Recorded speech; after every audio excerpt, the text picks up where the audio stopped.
Hello, and welcome to History at Bedtime.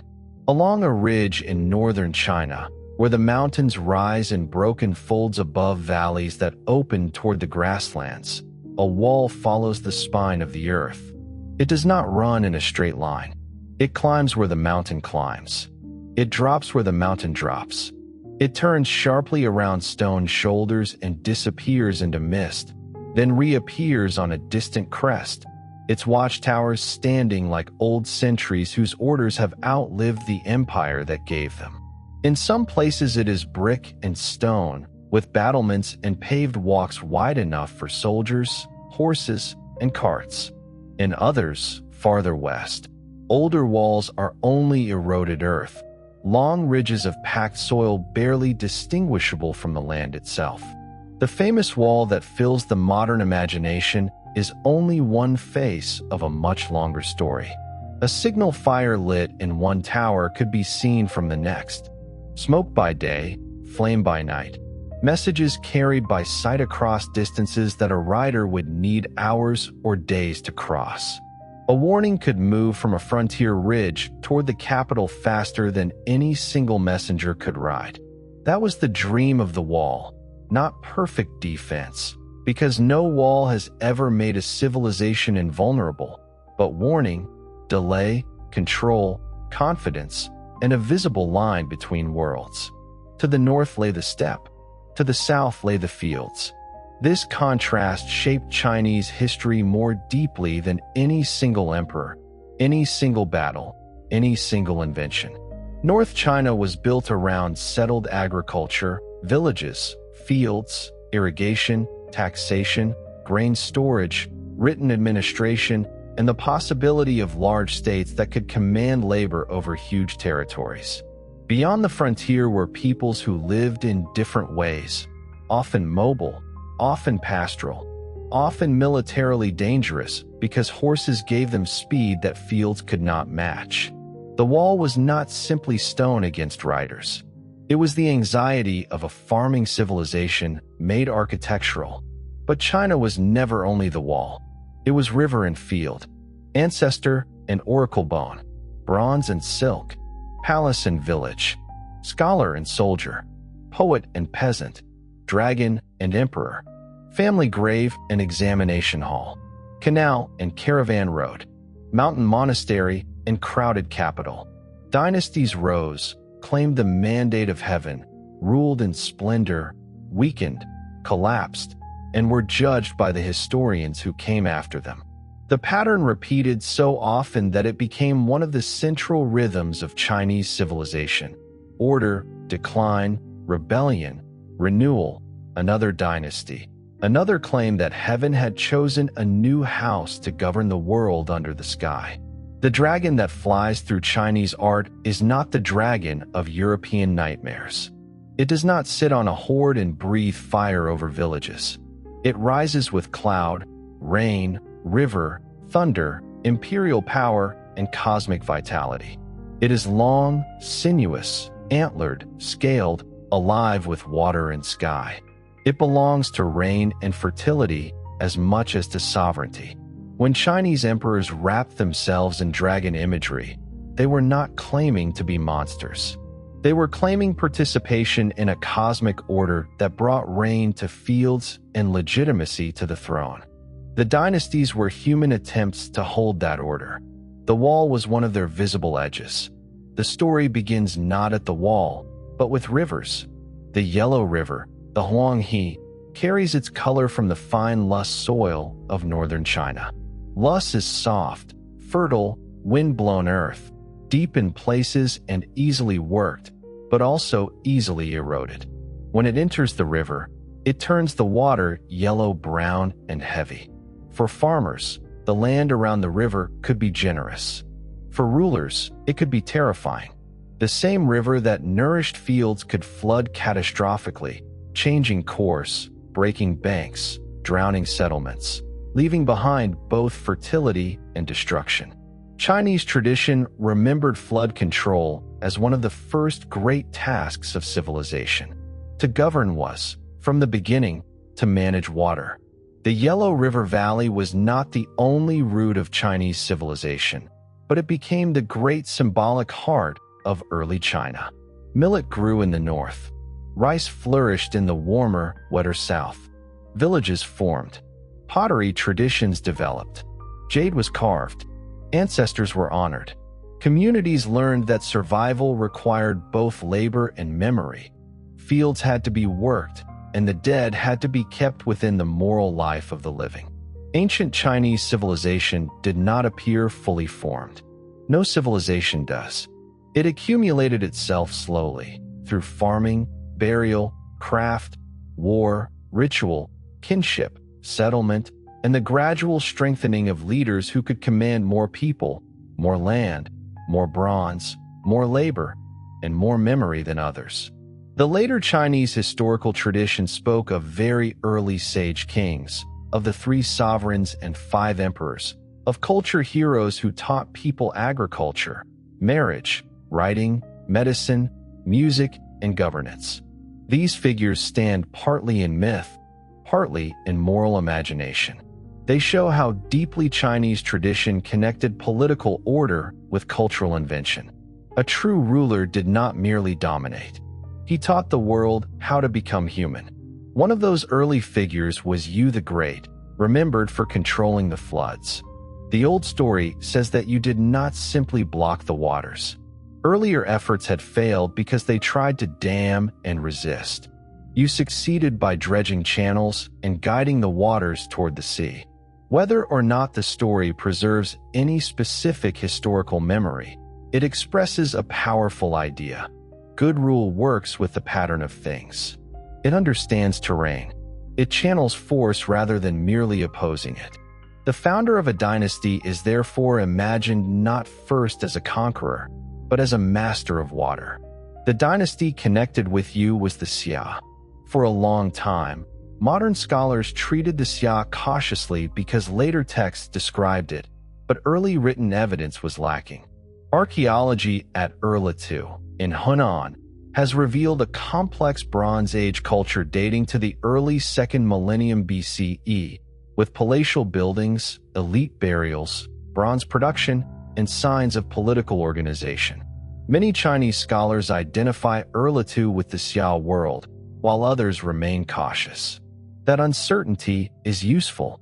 It reminds us that ancient history often begins in the borderland between memory, archaeology, and later storytelling. With the Shang, the ground becomes firmer. The Shang dynasty, especially in its later period at Anyang, is the first Chinese dynasty confirmed by both archaeology and writing. Its kings ruled a world of fortified centers, ritual bronzes, warfare, agriculture, ancestor worship, and divination. They did not imagine themselves alone in power.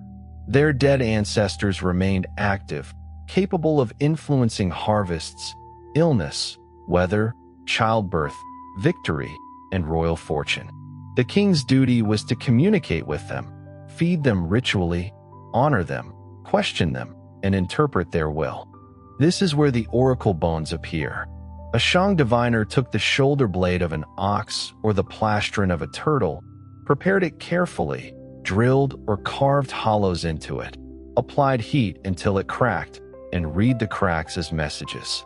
The questions were then inscribed onto the bone: whether it would rain, whether a military campaign would succeed, whether a childbirth would be fortunate, whether a toothache or illness came from a displeased ancestor, whether sacrifices should be offered on a certain day.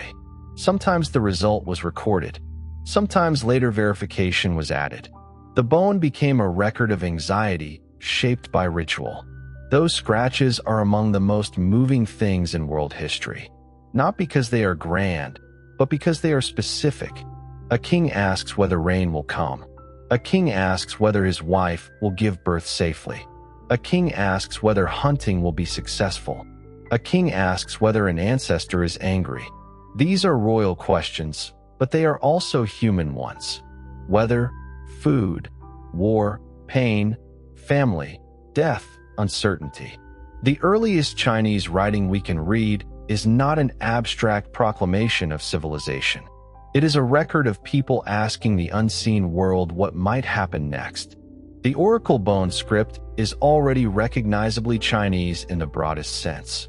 Its forms differ greatly from later characters, but the principle of writing through characters that carry meaning and sound developed from this world. Across more than 3,000 years, the script changed in shape, style, and use, but the continuity is astonishing. A modern Chinese character does not look exactly like its Shang ancestor, yet the historical relationship can often be traced. Few writing systems in the world possess such visible depth. Writing gave China memory. Bronze gave it ritual form. The Shang bronzes are among the greatest achievements of ancient metalwork. Ritual vessels, often heavy and intricate, were used in offerings to ancestors. Their surfaces carried Taotai masks, animal forms, spirals, thunder patterns, and designs that seemed to look back with more than human eyes. These vessels were not merely containers. They were instruments through which living families maintained relations with the powerful dead. To pour wine or offer food in a bronze vessel was to place wealth, craftsmanship, lineage, and ritual obligation together. Making such bronzes required technical mastery. Chinese bronze casters used piece mold casting with extraordinary sophistication, producing forms of great complexity and sharp decoration. Workshops had to organize mining, smelting, mold preparation, design, pouring, finishing, and distribution. A single bronze vessel condensed a whole economy of specialized labor. When placed in a tomb, it carried both practical ritual meaning and social power. The dead person who received bronzes had not simply been buried. He had been equipped to remain a presence within the ancestral order. The Shang world was not gentle. Royal tombs at Anyang include sacrificed humans and animals. War captives could be killed in large numbers. Retainers could accompany rulers in death. The same society that produced elegant bronzes and enduring writing also practiced violence as part of ritual and power. This should not surprise us by now.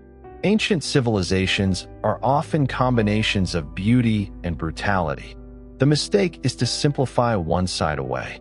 The Shang were not only violent, and they were not only refined. They were both, because human societies often are. The Zhou overthrew the Shang around 1046 BCE. The Zhou needed to explain why their rebellion was legitimate. They did so through one of the most important ideas in Chinese political history, the mandate of heaven. Heaven, Tian, was not exactly a personal god in the way later Western readers might imagine, but it was the highest moral and cosmic authority.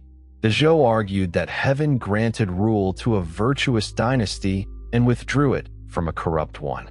The Shang, by their cruelty and disorder, had lost the mandate. The Zhou, by conquering them, had shown that heaven had chosen a new house. This idea was brilliant and dangerous. It justified the new dynasty.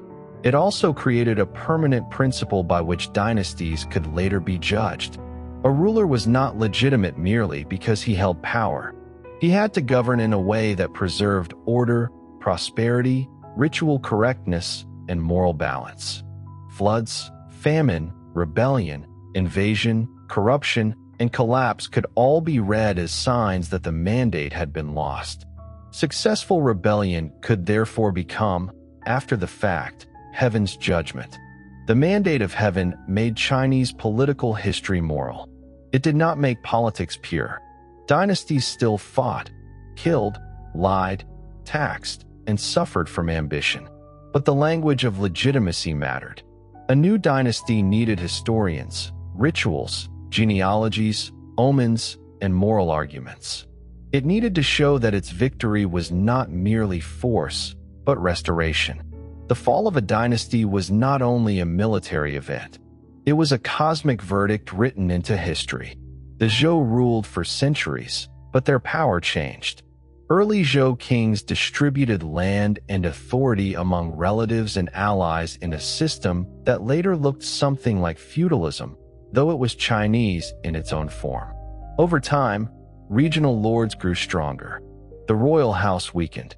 The center could no longer command the whole world it claimed. Ritual unity remained, but political reality fractured. The spring and autumn period and then the warring states period brought centuries of conflict, shifting alliances, military reform, diplomatic cunning, and philosophical urgency. It was an age of disorder. It was also one of the most creative ages in human thought. When the old order breaks, people ask why. When war becomes constant, thinkers ask what order would mean. In ancient China, this produced the 100 schools of thought: Confucians, Daoists, legalists, Mahists, strategists, logicians, cosmologists, and others, all trying in different ways to answer the same pressure of the age. How should human beings live? How should states be governed? What is the source of order? Are people good, selfish, trainable, dangerous, naturally spontaneous, or corruptible? Should rulers govern through virtue, law, ritual, love, fear, non-action, or profit? Confucius lived in this broken world. He was born in 551 BCE in the state of Lu, long after the idealized early Zhou order had begun to decay. Later ages turned him into a sage of enormous authority, but in his own life he was a teacher, advisor, ritual specialist, and disappointed political man who wanted rulers to govern morally and found few willing to listen deeply enough. He did not claim to invent a new truth. He saw himself as transmitting the wisdom of the ancients, restoring a pattern that had been lost. For Confucius, the solution to disorder began with the person. A ruler who did not cultivate himself could not cultivate the state. A son who did not understand filial duty could not understand loyalty. A minister who did not speak honestly could not serve properly. Ritual, Li, was not empty ceremony. It trained emotion and behavior. It taught people how to bow, mourn, speak, marry, sacrifice, govern, and restrain themselves. Humaneness, Ren, was not sentimentality. It was the cultivated capacity to treat others with moral seriousness. The Confucian gentleman, the Junzi, was not merely well-born. Ideally, he was formed by study, discipline, music, ritual, memory, and ethical reflection. He understood that society was woven from relationships: ruler and minister, father and son, elder and younger, husband and wife, friend and friend. These relationships were unequal in many cases, and modern readers may find parts of the system restrictive. But within its own logic, each role carried duties. Authority without virtue was a failure. Obedience without moral order was not enough. Confucius wanted government by cultivated people. He believed that moral example could transform society more deeply than punishment alone. If the ruler was upright, the people would be drawn toward uprightness. If names were corrected, roles clarified, rituals performed sincerely, and education honored, the world could become humane again. This faith in moral cultivation became one of the deepest currents of Chinese civilization. It shaped families, schools, bureaucracy, literature, politics, and the ideal of the scholar official for more than 2,000 years. Daoism moved differently. Where Confucianism looked toward ritual, duty, and social cultivation, Daoist texts asked whether so much striving was itself part of the problem. The Tao, the way, is difficult to name because it is the underlying pattern before names. The Daoism speaks in paradox: softness overcoming hardness, emptiness giving usefulness, non-action accomplishing what force cannot. The sage does not impose order violently. He aligns with what is natural, simple, spontaneous, and deep. Zhuangzi, one of the great Daoist writers, took this freedom further. His stories laugh at rigid distinctions. A man dreams he is a butterfly, then wakes and wonders whether he is a man who dreamed of being a butterfly or a butterfly dreaming of being a man. A useless tree survives because no carpenter wants it. A cook carves an ox perfectly because he follows the natural spaces within the body rather than hacking at resistance. These stories do not offer government programs. They loosen the mind. They ask whether human categories are as solid as people think. In a time of war, such looseness could be liberation. Legalism offered the opposite. Legalist thinkers looked at the chaos of the warring states and rejected sentimental trust in virtue. People, they argued, respond to reward and punishment. A state that wants survival must strengthen agriculture and war, weaken private loyalties that compete with the state, apply laws consistently, register households, measure production, punish evasion, and make authority clear. Confucius, the great legalist theorist, wrote with cold brilliance about power, law, and technique. He did not ask rulers to be loved. He asked them to be effective. Legalism is often unpleasant to read because it strips politics of comforting language. But it helped build the state that unified China. That state was Qin. Qin lay in the west, once considered rough by some of the eastern states, but it became formidable through reform. It organized land, taxation, military service, ranks of merit, and administration with ruthless efficiency. It rewarded soldiers for battlefield achievement. It weakened old aristocratic privileges. It treated the state as a machine for mobilizing people and resources. While other states fought and negotiated, Qin sharpened itself. By 221 BCE, Qin had defeated its rivals. The king of Qin took a new title, Qin Shi Huang, the first emperor. The old world of competing states had ended. For the first time, the lands that would form the core of China were unified under one imperial authority. The achievement was enormous. The cost was also enormous. The first emperor standardized. He standardized script, making administration across conquered regions possible. He standardized weights and measures so that grain, metal, cloth, and tax could be counted in one system. He standardized coinage. He standardized axle widths so carts could travel roads more reliably. He built and connected roads. He reorganized territories into commanderies administered by appointed officials rather than hereditary lords. He wanted no return to the fractured world of the warring states. Everything would answer to the center. This was state building on a vast scale. It was also terrifying. The first emperor's regime demanded labor for roads, palaces, walls, canals, and the enormous mausoleum complex prepared for his death. Laws were harsh. Punishments could be severe. Intellectual dissent was dangerous. The famous story of burning books and burying scholars became, in later Chinese memory, a symbol of Qin tyranny. Modern historians debate details, but the memory mattered. Qin represented both unification and oppression, administrative genius and moral failure. The Great Wall's earliest imperial ancestor belongs here. Qin did not build the brick wall tourists imagine today.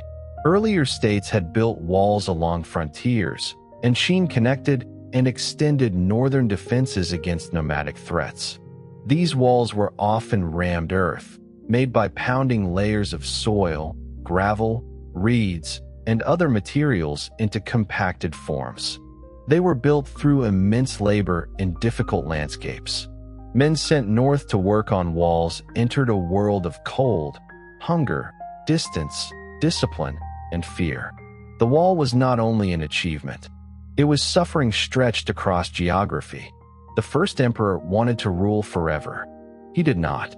He died in 210 BCE while traveling through his empire. His death was followed by intrigue, rebellion, collapse, and civil war. The dynasty that had unified China lasted only a short time. This is one of history's great ironies. Qin built structures meant to endure and created administrative patterns that did endure, but the dynasty itself vanished almost immediately. Its harshness helped destroy it. The machine had been powerful enough to conquer, but not wise enough to settle the world it had made. The emperor's tomb, however, kept its army. In 1974, farmers digging a well near Xi'an uncovered fragments of what became one of the most astonishing archaeological discoveries of modern times: the Terracotta Army. Thousands of life-sized clay soldiers stood in underground pits near the first emperor's mausoleum, arranged in battle formation. Infantrymen, archers, officers, horses, chariots, each modeled with attention to rank, hair, armor, face, and posture. They were not identical in the crude sense. The army had individuality within order. The sight is haunting. An emperor who had commanded living armies wanted an army in death. Clay bodies replaced flesh. The ranks that had conquered the warring states were recreated beneath the earth, silent and waiting. The terracotta warriors show the same logic as Qin government: classification, scale, discipline, central command, standardized parts, and overwhelming force. Even the afterlife was organized like an empire. After Qin fell, another order emerged.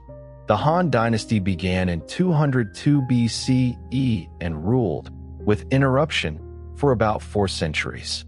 If Qin created the imperial framework, Han made it durable. The Han kept much of Qin's administrative structure, but softened its image and ideology. Confucian moral language gradually became linked to imperial governance. The state still needed law, tax, armies, and bureaucracy, but it presented itself less as naked coercion and more as moral order under heaven. The Han mattered so deeply that the majority Chinese people still call themselves Han. That fact alone shows the dynasty's power and memory. Han China expanded. It fought the Xiongnu, the formidable nomadic confederation of the northern steppe. It sent envoys westward. It developed trade routes that later generations would call the Silk Road. It strengthened the bureaucracy, cultivated classical learning, and helped establish patterns of imperial life that later dynasties would inherit, revise, and remember. The Emperor Wudi, who ruled from 141 to 87 BCE, was one of the dynasty's defining figures. He was ambitious, energetic, and costly. He launched campaigns against the Xiongnu. He sent Zhang Qian west, opening Chinese knowledge of Central Asia in new ways. He supported Confucian learning as the ideology of the state.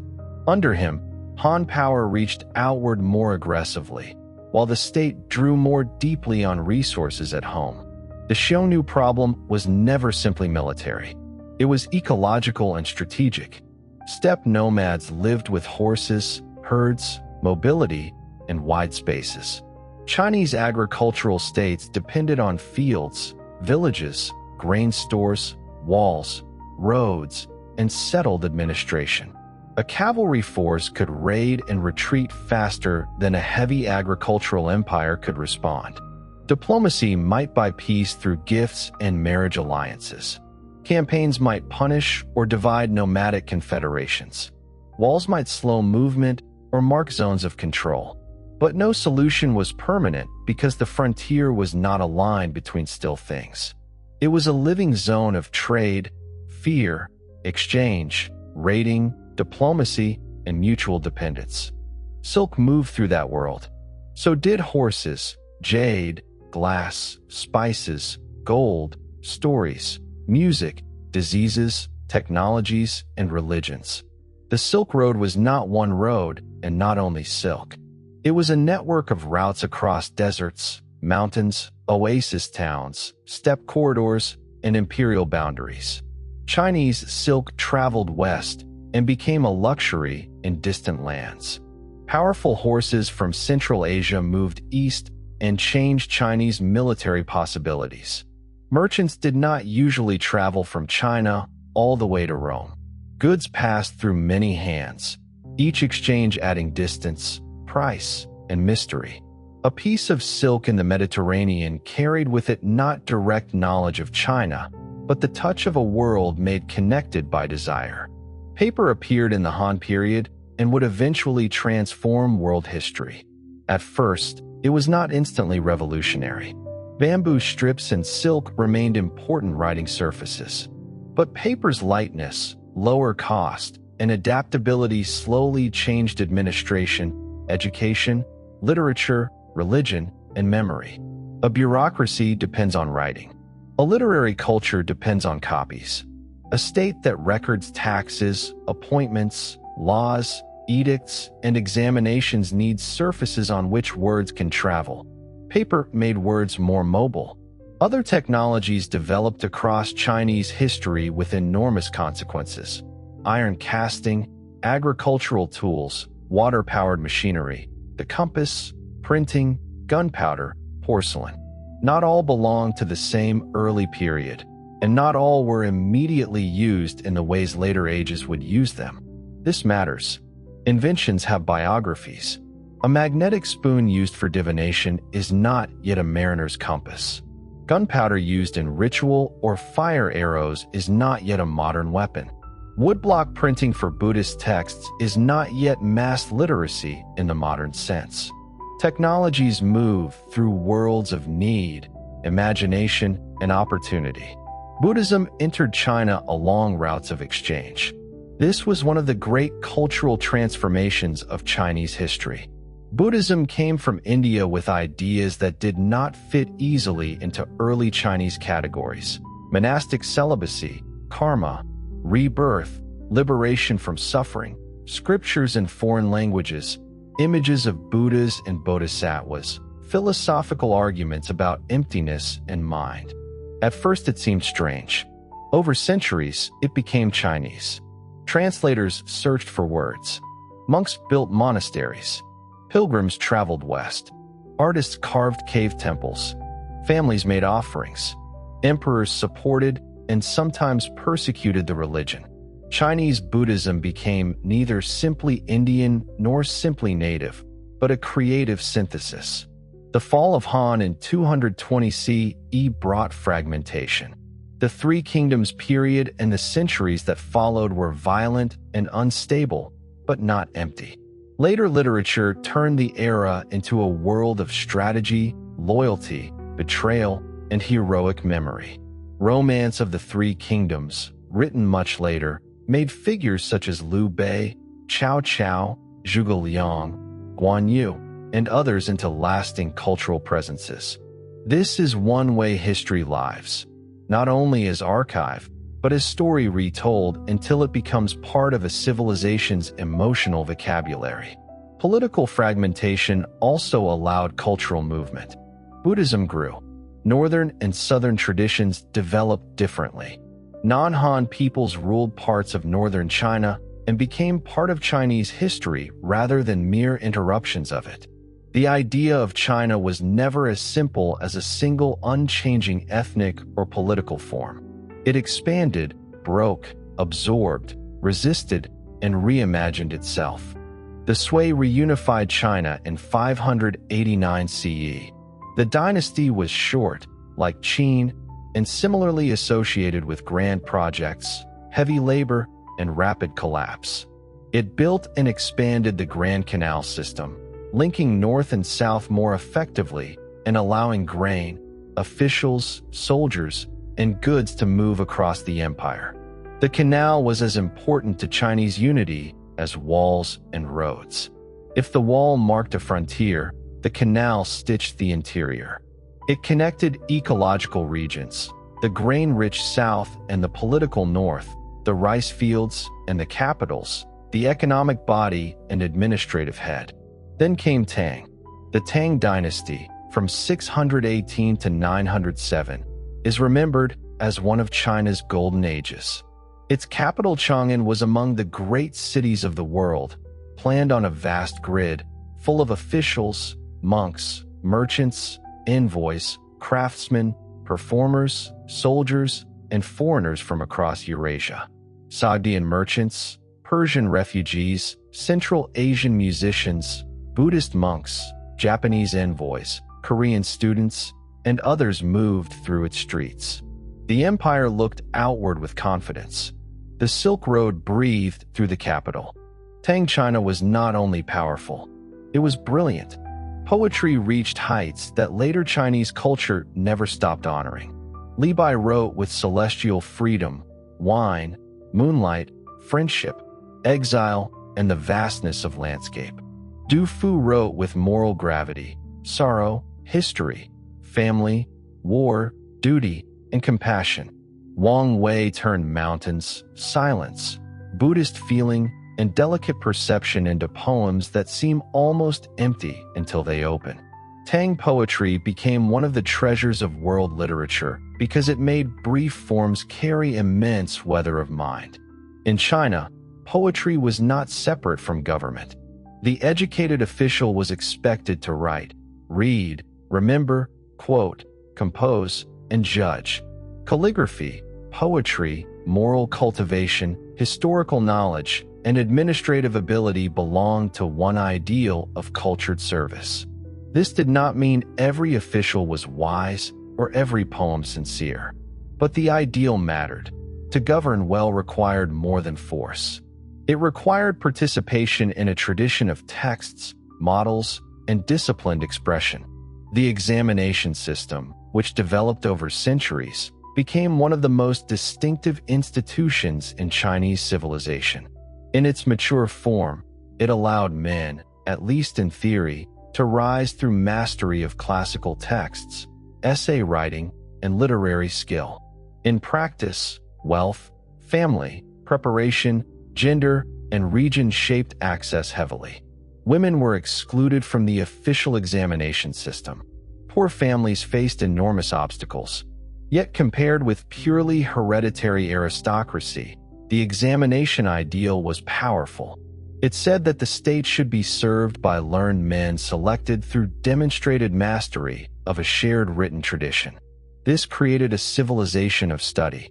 A boy who entered the path of learning might spend years memorizing classics, practicing calligraphy, composing essays, learning commentaries, absorbing moral vocabulary, and preparing for exams that could define his family's future. The pressure was immense. Success could bring office, prestige, income, and honor to ancestors. Failure could mean disappointment repeated through a lifetime. In village and city, the dream of the scholar official shaped family ambition. Ink, brush, paper, and sleepless study became tools of social ascent. The Shang dynasty, which ruled from 960 to 1279, offers a different brilliance. Militarily, Shang faced severe pressure from northern powers. It did not dominate the steppe as Tang sometimes had. But economically, technologically, and culturally, Shang China was extraordinary. Cities grew. Commerce deepened. Markets expanded. Printing spread books. Paper money appeared.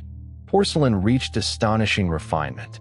Landscape painting became a vehicle for philosophical feeling. Neo-Confucian thinkers reworked the classical tradition into a new intellectual system that shaped later education for centuries. Shang cities were alive with movement. Shops, restaurants, tea houses, book markets, entertainment quarters, workshops, temples, bridges, canals, and crowds made urban life more varied than older images of static imperial China allow. Kaifeng and later Hangzhou were major urban worlds. A scroll painting such as along the river during the Qingming festival, though idealized and debated in details, gives a sense of bustling complexity. Boats, bridges, merchants, animals, porters, officials, houses, stalls, river traffic, and social density. China was not only palace and village. It was also commercial urban life of great sophistication. Rice transformed the South. Fast ripening varieties, wet field agriculture, irrigation, population movement, and regional development made southern China increasingly central to the empire's economy. The old northern heartland remained symbolically powerful, but the south became indispensable. China was not one ecology. Millet fields, wheat fields, rice paddies, tea mountains, river deltas, steppe frontiers, desert corridors, forested hills, and maritime coasts all shaped different Chinese lives. The family remained a central moral world. Ancestor worship continued across dynasties, changing in form but retaining deep importance. To honor ancestors was to recognize that the living were not self-created. A household existed across generations. Graves, tablets, offerings, names, genealogies, and rituals bound the living to the dead. The Confucian emphasis on filial piety made family duty a foundation of social and political morality. The obedient child, the loyal minister, and the orderly state were imagined as connected. This could create care, continuity, and discipline. It could also create pressure, hierarchy, and constraint. Chinese women lived within patriarchal structures, but their lives were not one simple category. Elite women could be educated, influential within families, patrons of religion, writers, mothers of officials, managers of households, and sometimes formidable political actors. Empresses and empress dowagers could shape dynastic politics, sometimes decisively.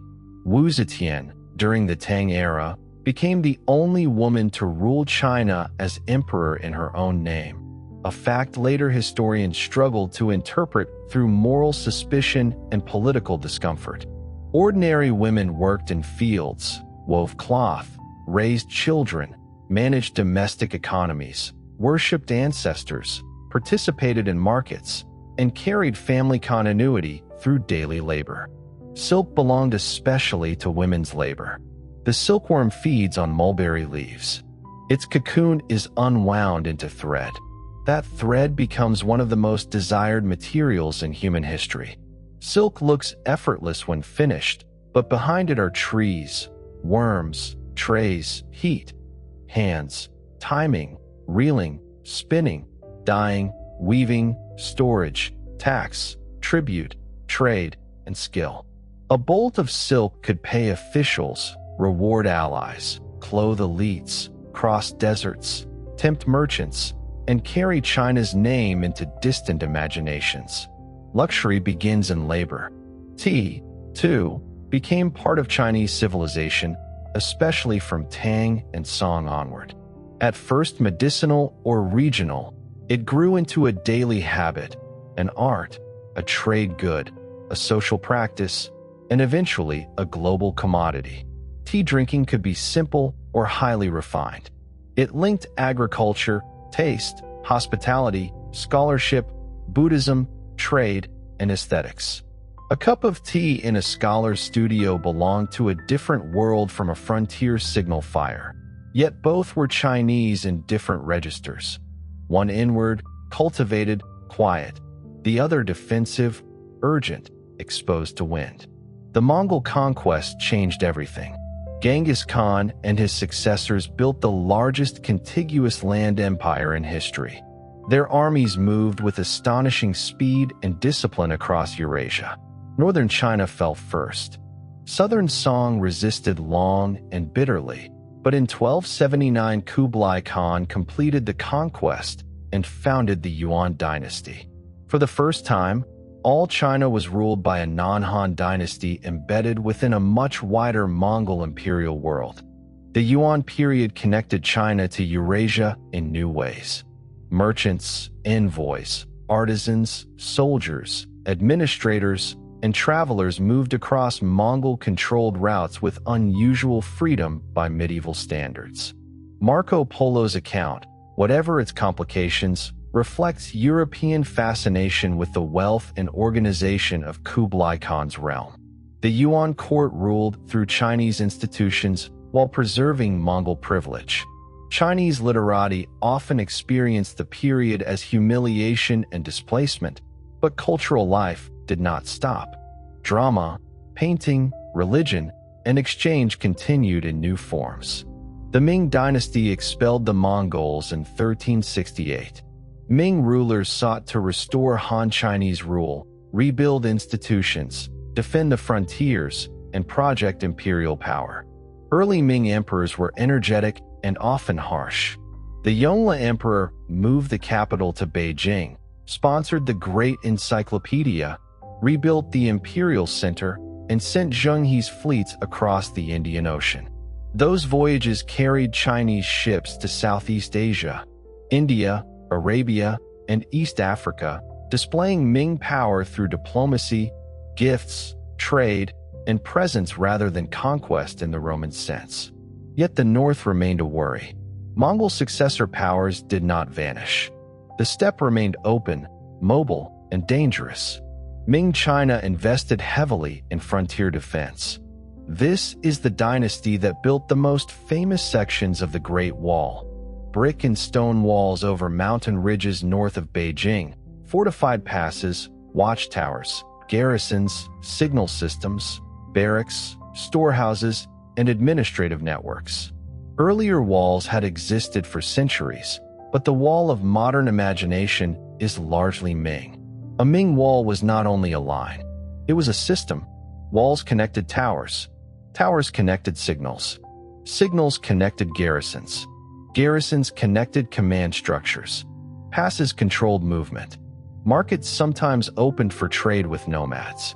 Soldiers farmed in military colonies. Families lived in frontier communities. Grain had to be transported or grown. Horses had to be supplied. Bricks had to be made. Stone had to be cut. Repairs never ended. A wall is not built once. It is maintained, neglected, restored, manned, paid for, argued over, and interpreted.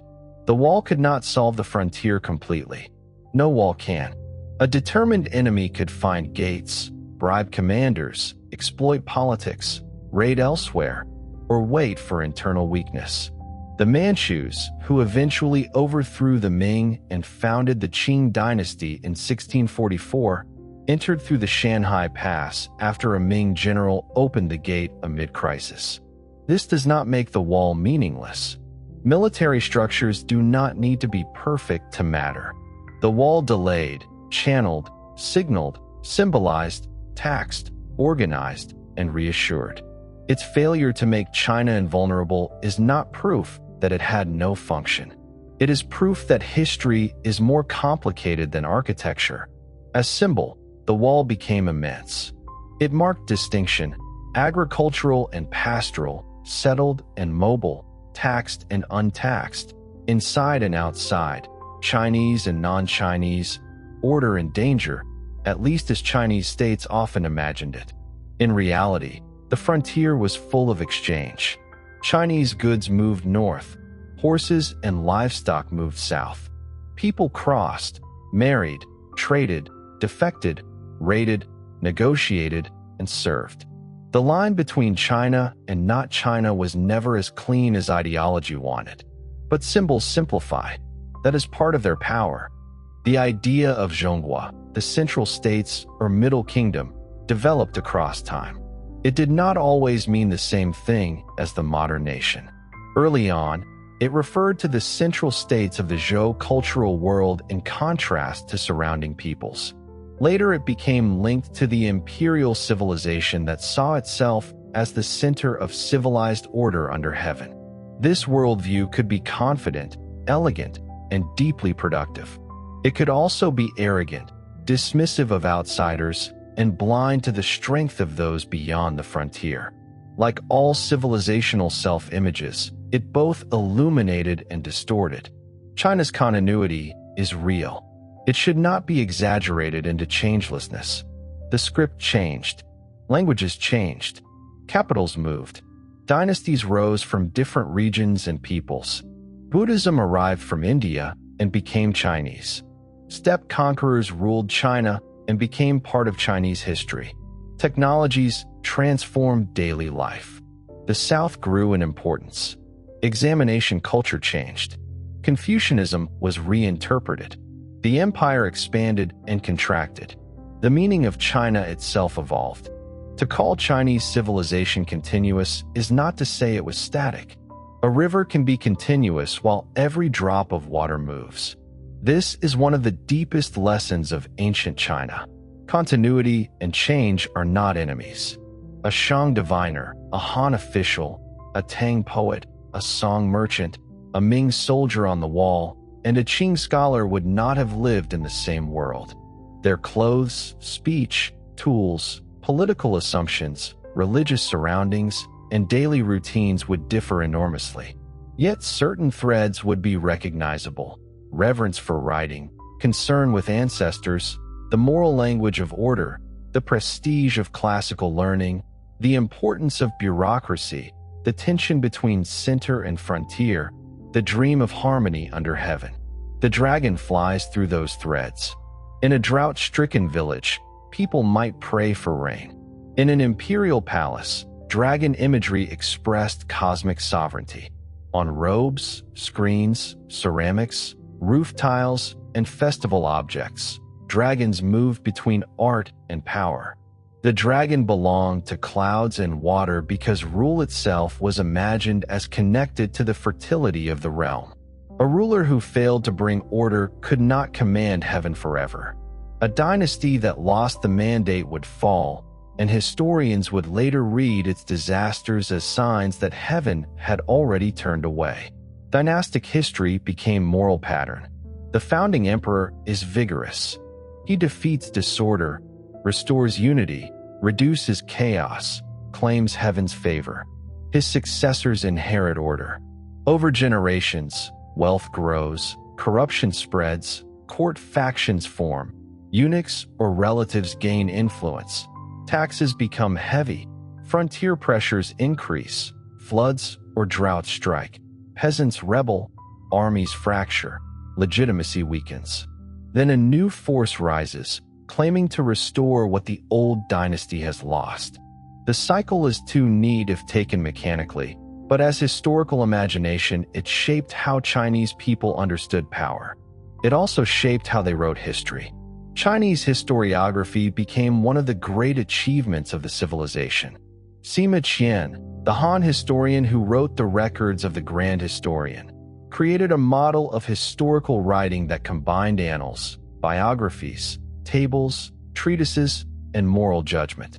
Later dynastic histories followed patterns, recording rulers, officials, rebels, foreign peoples, rights, astronomy, economy, law, and biography. History was not merely memory. It was instruction. To study the past was to understand patterns of rise and fall, virtue and failure, policy and consequence. The brush was therefore as important as the sword. Calligraphy became a supreme art because writing was not only information. It was character made visible. The movement of the brush revealed discipline, energy, restraint, personality, and cultivation. A written character could be beautiful in a way that joined mind and hand. In China, the arts of writing, painting, poetry, and governance often touched one another. A landscape painting might carry a poem. A poem might be written in calligraphy, whose style mattered as much as the words. A scholar's studio could become a world of ink, stone, paper, brush, memory, friendship, and retreat. Landscape painting offers another window into Chinese thought. Mountains and water, shanshui, were not merely scenery. They were forms of order, vastness, and moral reflection. Tiny human figures crossing bridges or sitting in pavilions appear within immense mountains, mist, rivers, and emptiness. The image teaches scale. Human ambition is small, the world is deep. The scholar who failed in office or withdrew from politics could imagine another kind of life among mountains, streams, books, friends, wine, and poems. Withdrawal itself became a cultural language. But most people did not live in poems. They lived by work. Ancient and imperial China rested on farmers. Families planted millet, wheat, rice, beans, hemp, vegetables, mulberry, tea, and other crops depending on region and period.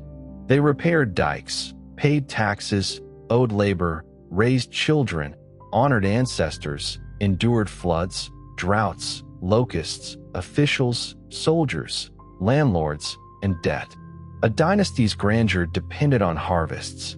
The polished language of court rested on backs bent in fields. Every imperial capital was fed by villages that rarely appear in grand narratives except when they rebelled. Peasant rebellion was one of the great forces of Chinese history. When taxes became unbearable, Floods destroyed fields, landlords squeezed tenants, officials abused power, or famine spread. Local suffering could become organized fury. Rebels often used religious language, omens, millenarian hopes, or claims that the dynasty had lost the mandate. The Yellow Turban Rebellion helped weaken the Han. Later rebellions shook other dynasties. A peasant with a hoe did not simply stand outside political theory. His hunger could become heaven's judgment. The state feared disorder because it knew how quickly order could fail. Water management was central to that fear. Rivers had to be dredged, dikes maintained, canals repaired, granaries filled, famine relief organized, and taxes adjusted. A good official was expected not only to write elegant essays but to manage practical problems: flood, famine, lawsuits, banditry, tax collection, schools, rituals, and local conflict. The Confucian ideal of office was moral and practical at once. To govern well was to reduce suffering in the real world, not merely to quote the classics beautifully. Sometimes the system worked.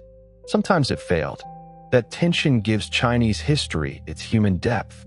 It is easy to admire the continuity of institutions from far away. It is harder and more honest to remember the pressure those institutions placed on bodies. Examinations could reward talent, but they could also consume lives in study and exclude women. Bureaucracy could create order, but also corruption. Family duty could create care, but also suffocation. Walls could protect, but also demand forced labor. Dynasties could bring peace, but also war to establish that peace. China's greatness is not made smaller by seeing its costs. It becomes more real. The Great Wall, in particular, should never be seen only as postcard beauty. A mountain section under snow or sunset is magnificent, but every brick implies labor. Every watchtower implies cold nights. Every garrison implies men far from home. Every signal fire implies fear of attack. Every frontier policy implies choices: trade or war, gifts or raids, walls or cavalry, diplomacy or punishment. The wall is beautiful because time and landscape have made it so. It was built because rulers were afraid. Fear is one of the hidden architects of history. So is hope. A wall says, the world can be held. A dynasty says, disorder can be ended. A philosophy says, life can be guided. A poem says, feeling can be shaped into words. A ritual vessel says, the dead are not gone. A dragon says, rain and power belong to the same sky. A script says, memory can cross centuries. A canal says, distance can be joined. A terracotta army says, even death can be administered. A civil service examination says, the written mind can serve the state. Each is a different answer to impermanence. The Chinese past is often described as ancient, but ancient should not mean remote in feeling. A Shang king worrying about rain is understandable. A mother hoping her son passes an examination is understandable. A soldier freezing in a wall tower is understandable. A farmer watching floodwater rise is understandable. A poet drinking under the moon is understandable. A monk translating a difficult scripture is understandable. A craftsman firing porcelain and fearing the kiln's result is understandable. A dismissed official looking at mountains and wondering whether public life is worth the pain is understandable. The forms are different. The human pressure is close. At the wall, a Ming soldier might stand before dawn, wrapped against wind, looking north into distances that seem empty until they are not. His tower contains fuel, weapons, signals, perhaps grain, perhaps boredom, perhaps fear. He knows the empire behind him mostly through orders, taxes, uniforms, rumors, and punishments. Beijing is real, but far. The emperor is real, but unimaginably distant.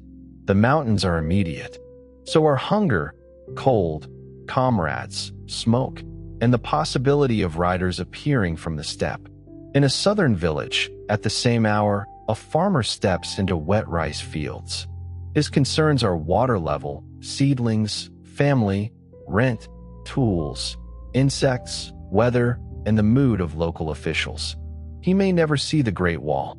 He may know the dynasty through tax demands, coins, market regulations, calendar dates, and the occasional news of war.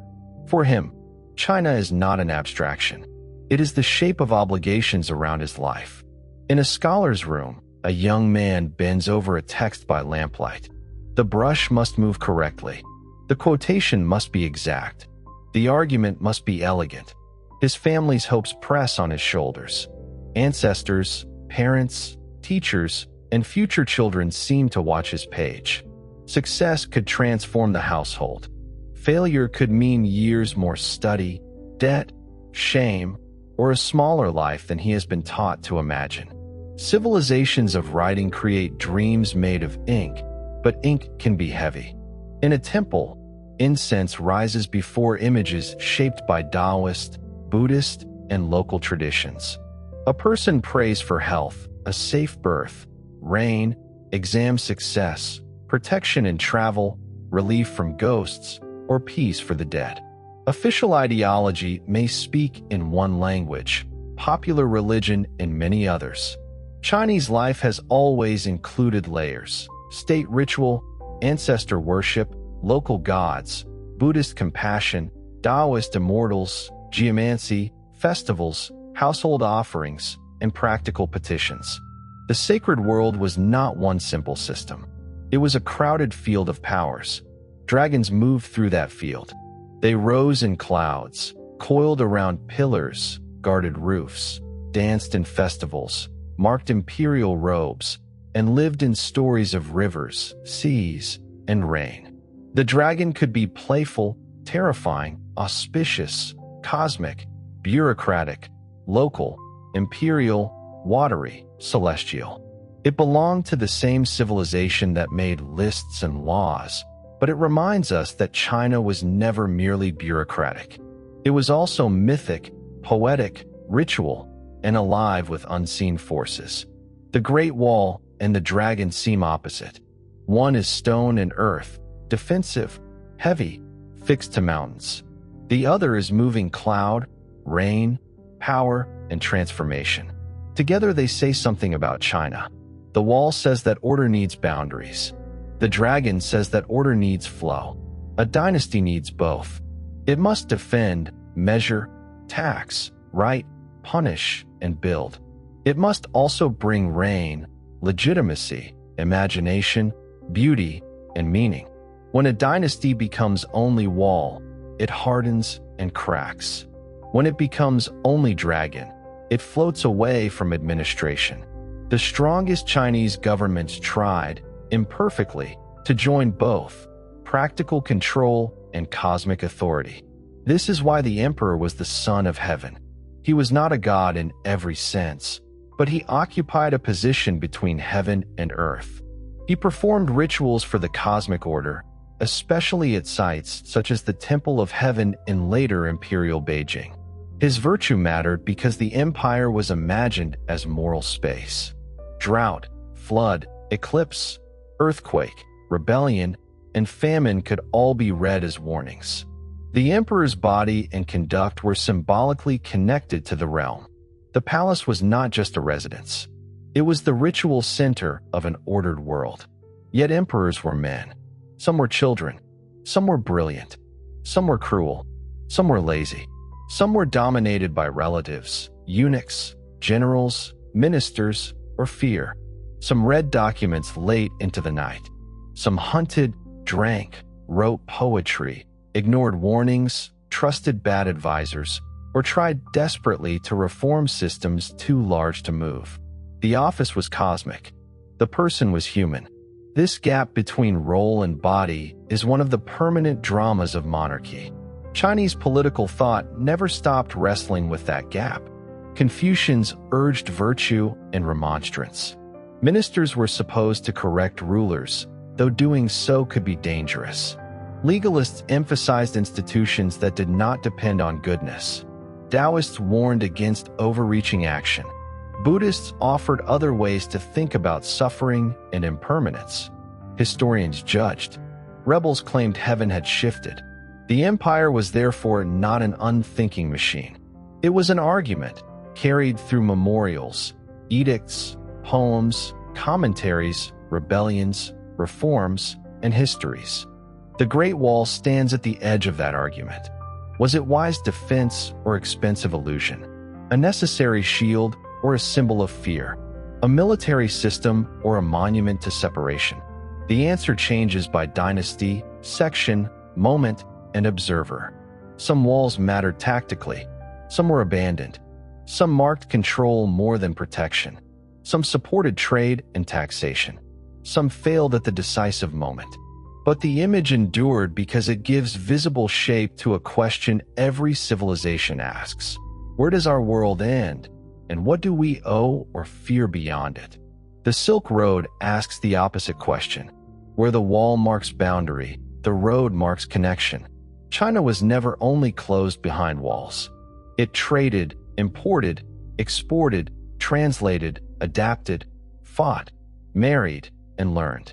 Buddhism came from outside and became central. Horses from Central Asia changed Chinese warfare. Foreign music and clothing fascinated Tang elites. Porcelain traveled outward. Silver flowed inward in later periods. Steppe dynasties conquered and ruled. Maritime trade connected coastal China to Southeast Asia, India, the Islamic world, and beyond. The wall is real, but it is not the whole story. China defended borders and crossed them. The title dragons, dynasties, and the Great Wall therefore holds three different kinds of history.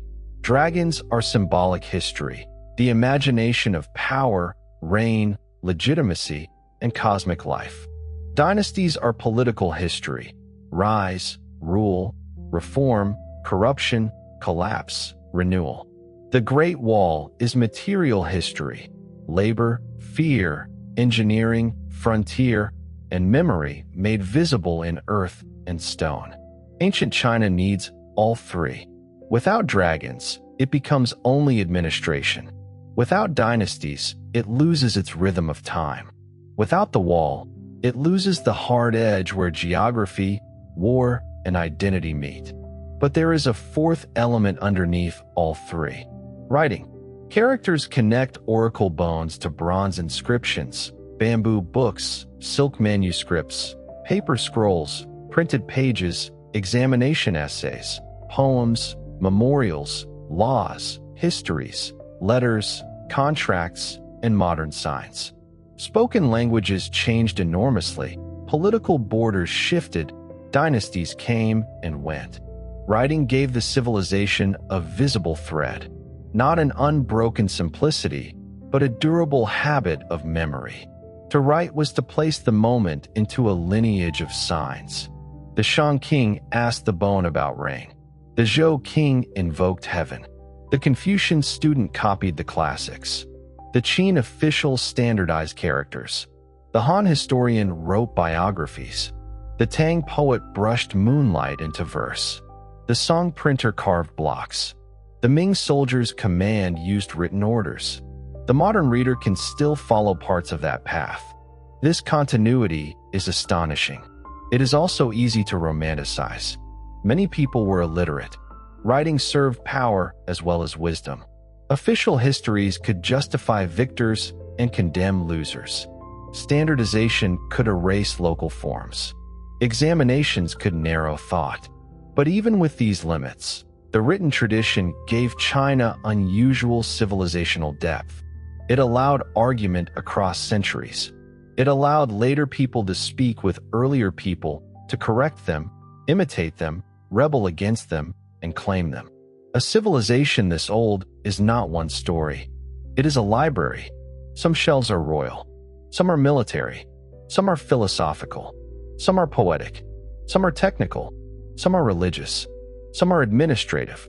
Some are broken, censored, burned, lost, buried, or rediscovered. The temptation is to choose one China and make it stand for all the rest. Confucian China, Imperial China, Peasant China, Buddhist China, wall-building China, dragon China, silk China, revolutionary China. But the older one studies it, the more insufficient any single image becomes. The Great Wall is the most famous image because it is easy to see. The deeper image may be a hand holding a brush, or a turtle shell cracking under heat, or a farmer guiding water into a field, or a student repeating a line until it enters memory, or a bronze vessel dark with age, or a caravan entering an oasis, or a poet looking at the moon from exile, or a soldier watching smoke rise from a tower, or an emperor kneeling under heaven, aware that even the Son of Heaven can lose the mandate. The story of China is the story of trying to make order last. No order lasts unchanged. That is the tragedy and the beauty of dynasties. The Shang kings sacrificed to ancestors, and Shang fell. The Zhou proclaimed heaven's mandate, and Zhou weakened. Qin unified all under heaven, and Qin collapsed almost at once. Han made the empire durable, and Han fell into division. Tang shone with cosmopolitan brilliance, and Tang broke. Song enriched cities and culture, and Song lost the north, then the south. Yuan ruled from the saddle of Mongol conquest, and Yuan was expelled. Ming built walls in brick and stone, and Ming collapsed through internal rebellion and Manchu entry. Qing expanded the empire and later faced pressures that transformed China beyond the old dynastic frame. Each dynasty looked backward and forward. Each learned from the failures of earlier houses, then created failures of its own. This is why Chinese history feels both continuous and restless. It is not a straight line of progress. It is not a circle that repeats without change. It is more like a river system, channels shifting, floods breaking, old beds drying, new courses forming, water continuing. The Yellow River itself, with its history of changing course, is a fitting metaphor. It nourished civilization and threatened it. It gave continuity and catastrophe together. At night, along the wall, the wind can make the stone seem older than any dynasty. But the wall is not older than human fear. Fear built much of it. Hope maintained much of it. Memory transformed it. The wall we see today is not simply a military object. It is a survivor of meanings. It has been frontier defense, labor burden, imperial statement, ruin, national symbol, tourist path, photographic icon, and world heritage. People walk on it now for reasons its builders could never have imagined. They take pictures where soldiers watched for smoke.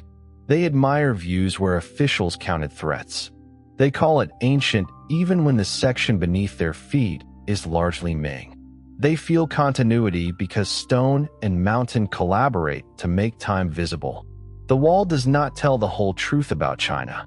No monument can. But it tells one truth powerfully.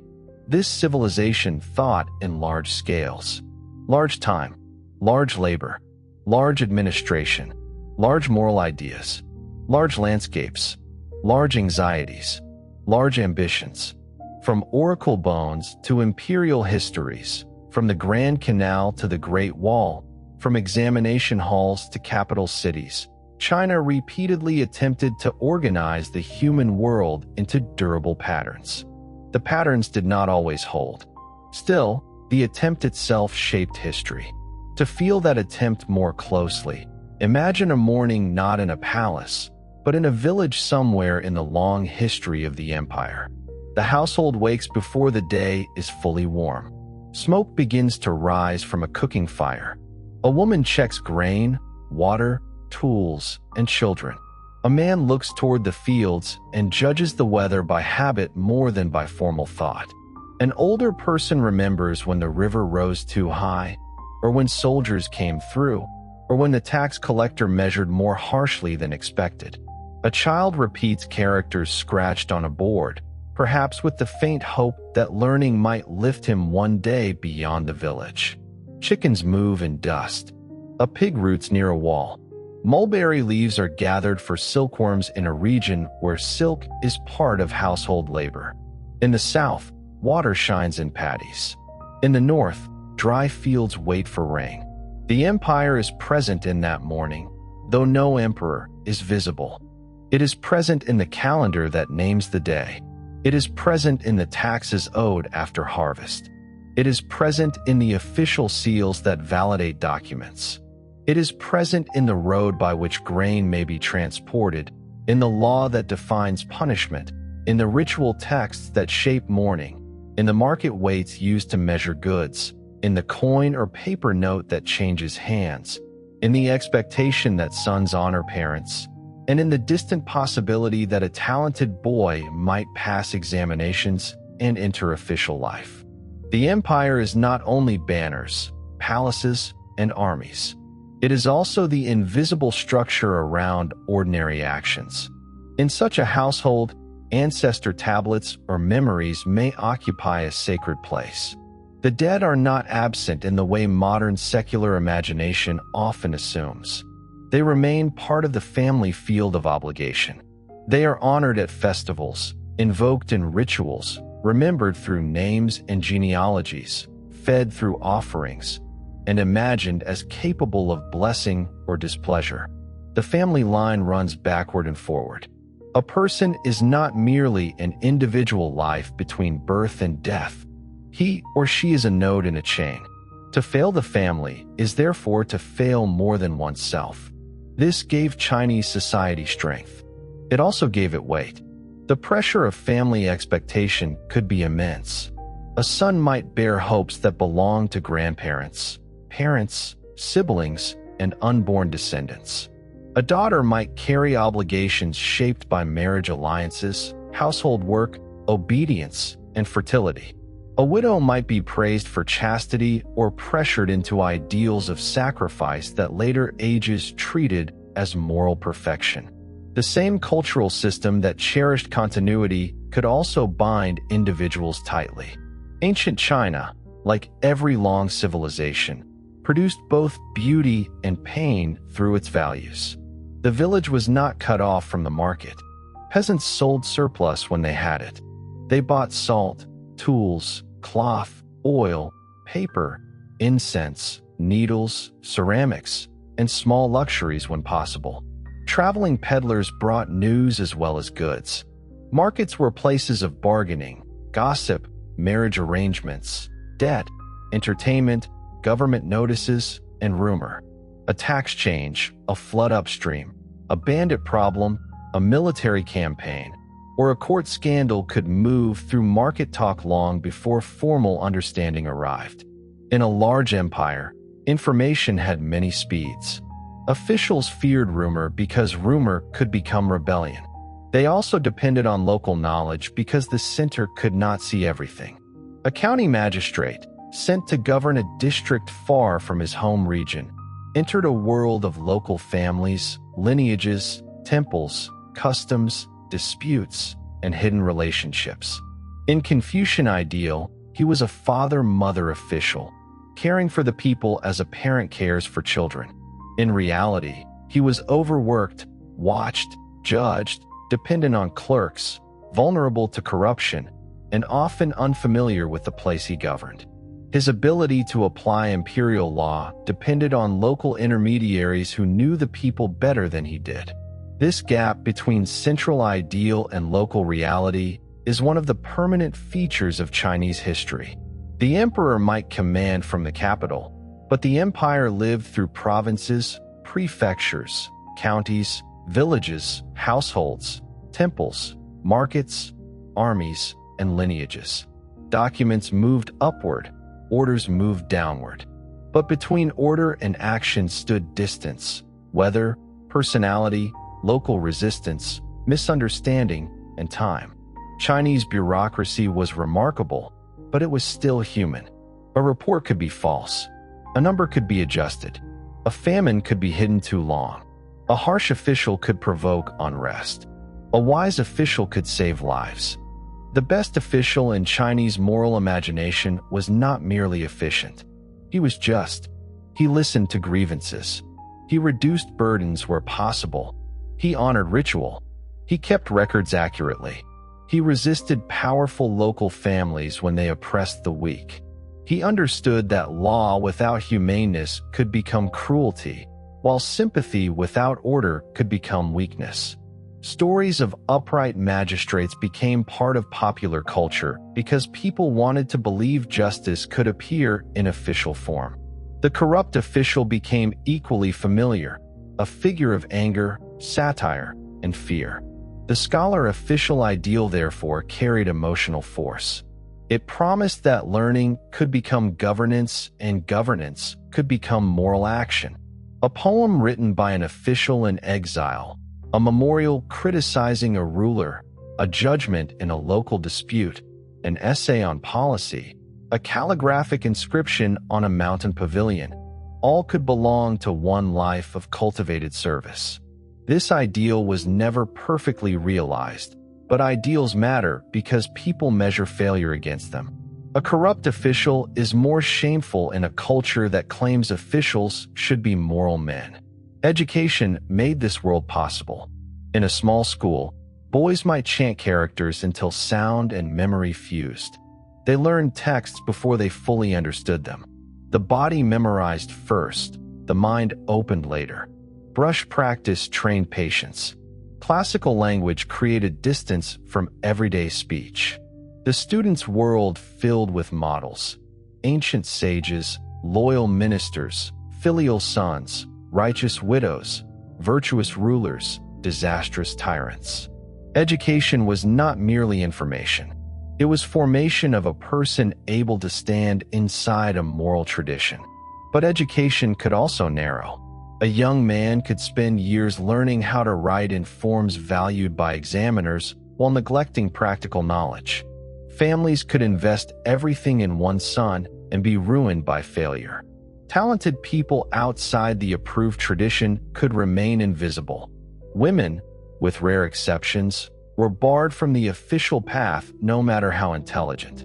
Literary success could become a gate as much as a bridge. A civilization of texts can become generous through memory and cruel through exclusion. Still, the written path gave China one of its defining features. A dynasty could change, but the classics remained. A capital could fall, but examination halls could reopen. A family could lose office and hope that a later son would restore honor through study. A poem from the Tang could be read by a scholar in the Ming and feel not foreign but ancestral. Texts created a homeland that was not only geographic. To be educated in the tradition was to live in a country made of words. The brush carried authority even in war. Generals wrote memorials. Armies carried orders. Treaties were drafted. Borders were recorded. Victories were inscribed. Defeats were explained. Even nomadic conquerors who ruled China needed scribes, translators, registers, tax documents, and histories. Steppe power on horseback could conquer cities, but governing fields required writing. This is one reason Chinese institutions survived conquest. Conquerors could defeat dynasties, but to rule China they had to enter the world of documents. The Mongols learned this. The Manchus learned this. They did not simply become Chinese in a simple sense, and they preserved identities and privileges of their own. But they ruled through many Chinese forms because the empire could not be governed otherwise. This is one of the paradoxes of Chinese continuity. Foreign conquest sometimes strengthened the very administrative traditions conquerors had to use. The dynasty changed. The machinery of rule adapted and continued. The frontier was therefore not only a place of battle. It was a place of transformation. Chinese states feared nomads, traded with them, married them, hired them, fought them, settled them, and sometimes were ruled by them. Nomadic peoples desired Chinese grain, silk, metal goods, and prestige items. Chinese courts desired horses, peace, intelligence, and control. The relationship was unstable because each side needed something the other could provide and feared what the other could do. A wall can mark fear, but markets at the frontier reveal dependency. A frontier market must have been one of the most interesting places in the world. There would be Chinese officials watching regulations, merchants counting bolts of cloth or tea, nomadic traders with animals, interpreters moving between languages, soldiers alert for trouble, smugglers looking for opportunity, and ordinary people who understood that official categories are simpler than daily life. A horse is not an ideology. A bolt of silk is not a doctrine. Goods move because people need and desire them. The wall may say separation, but trade says contact. The steppe also taught China humility. Again and again, dynasties discovered that agricultural wealth did not automatically defeat mobile warfare. A Chinese state could have more people, more grain, more records, more cities, and more craftsmen, yet still struggle against riders who could strike quickly and vanish into spaces where large infantry armies suffered. Military adaptation required cavalry, alliances, tribute, walls, diplomacy, and sometimes acceptance that no strategy solved the problem forever. The northern frontier was a teacher as well as a threat. The Great Wall, then, is not a simple sign of strength. It is a sign of strength mixed with vulnerability. Only a powerful state can build such defenses. Only a worried state needs to. This double meaning makes the wall more interesting. It is confidence and fear in the same structure. It says, we can organize labor across mountains. It also says, we are not safe without this. It says, the empire is immense. It also says, the edge of the empire is anxious. Many great monuments have this double voice. A pyramid says the king is eternal, and also that death is powerful enough to require stone on that scale. A cathedral says God is glorious, and also that human beings need height because they feel small. A palace says the ruler is magnificent, and also that magnificence must be staged. A wall says civilization is secure, and also that security is uncertain. Monuments reveal the fears they are meant to overcome. Chinese dragons reveal a different fear. They answer the fear that rain may not come. In an agricultural civilization, drought is not merely weather. It is hunger, tax failure, debt, migration, banditry, rebellion, and moral accusation against the ruler. A dragon who brings rain is therefore not decorative fantasy. It is the imagination of survival. Water moves from cloud to river to canal to field to grain to body to ritual offering to ancestor. The dragon belongs to that chain. To see it only as imperial ornament is to miss its roots in the life of fields. The same is true of the dragon's association with emperors. Imperial power had to appear more than human because the empire was more than any one human could grasp. A ruler in the capital could not personally watch every field, judge every case, repair every dike, inspect every garrison, or comfort every grieving family. Yet the system placed symbolic responsibility on him. The dragon image magnified the emperor into a being whose authority moved like weather. It made central power visible as cosmic vitality. The danger, of course, was that symbols can hide reality. A dragon robe cannot make a weak ruler strong. A magnificent palace cannot make a corrupt court honest. A wall cannot repair a hungry province. A proclamation cannot bring rain. Chinese history is full of moments when symbol and reality separated, when the language of order remained while the order itself failed. That gap is where dynasties begin to die. The fall of a dynasty rarely begins with one event. It begins as accumulation. Tax registers become unreliable. Military households decline. Frontier commanders gain private power. Court factions consume attention. Eunuchs, relatives, ministers, or generals compete for influence. Flood repairs are delayed. Granaries are emptied or mismanaged. Peasants flee. Bandits organize.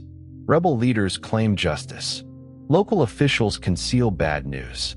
The ruler receives polished reports from a world becoming rougher by the month. Then a drought comes, or a flood, or an invasion, or a succession crisis, and the structure that seemed ancient reveals its cracks. The mandate of heaven gave people a language for such cracks. Heaven does not need to announce itself in words. It speaks through failure. If the dynasty cannot protect the people, perhaps it no longer deserves to rule. If rebellion succeeds, perhaps success itself proves heaven has moved. This logic can sound circular, but it gave moral meaning to political change.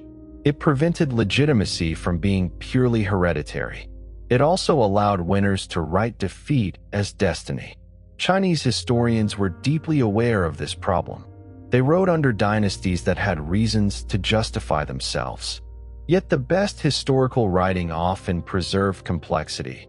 Loyal ministers serving doomed houses, rebels with real grievances, founders who restored order but committed violence, emperors who began well and ended badly, women blamed unfairly for failures caused by men, officials who spoke truth and paid for it, border peoples described through Chinese categories, yet powerful enough to reshape China itself.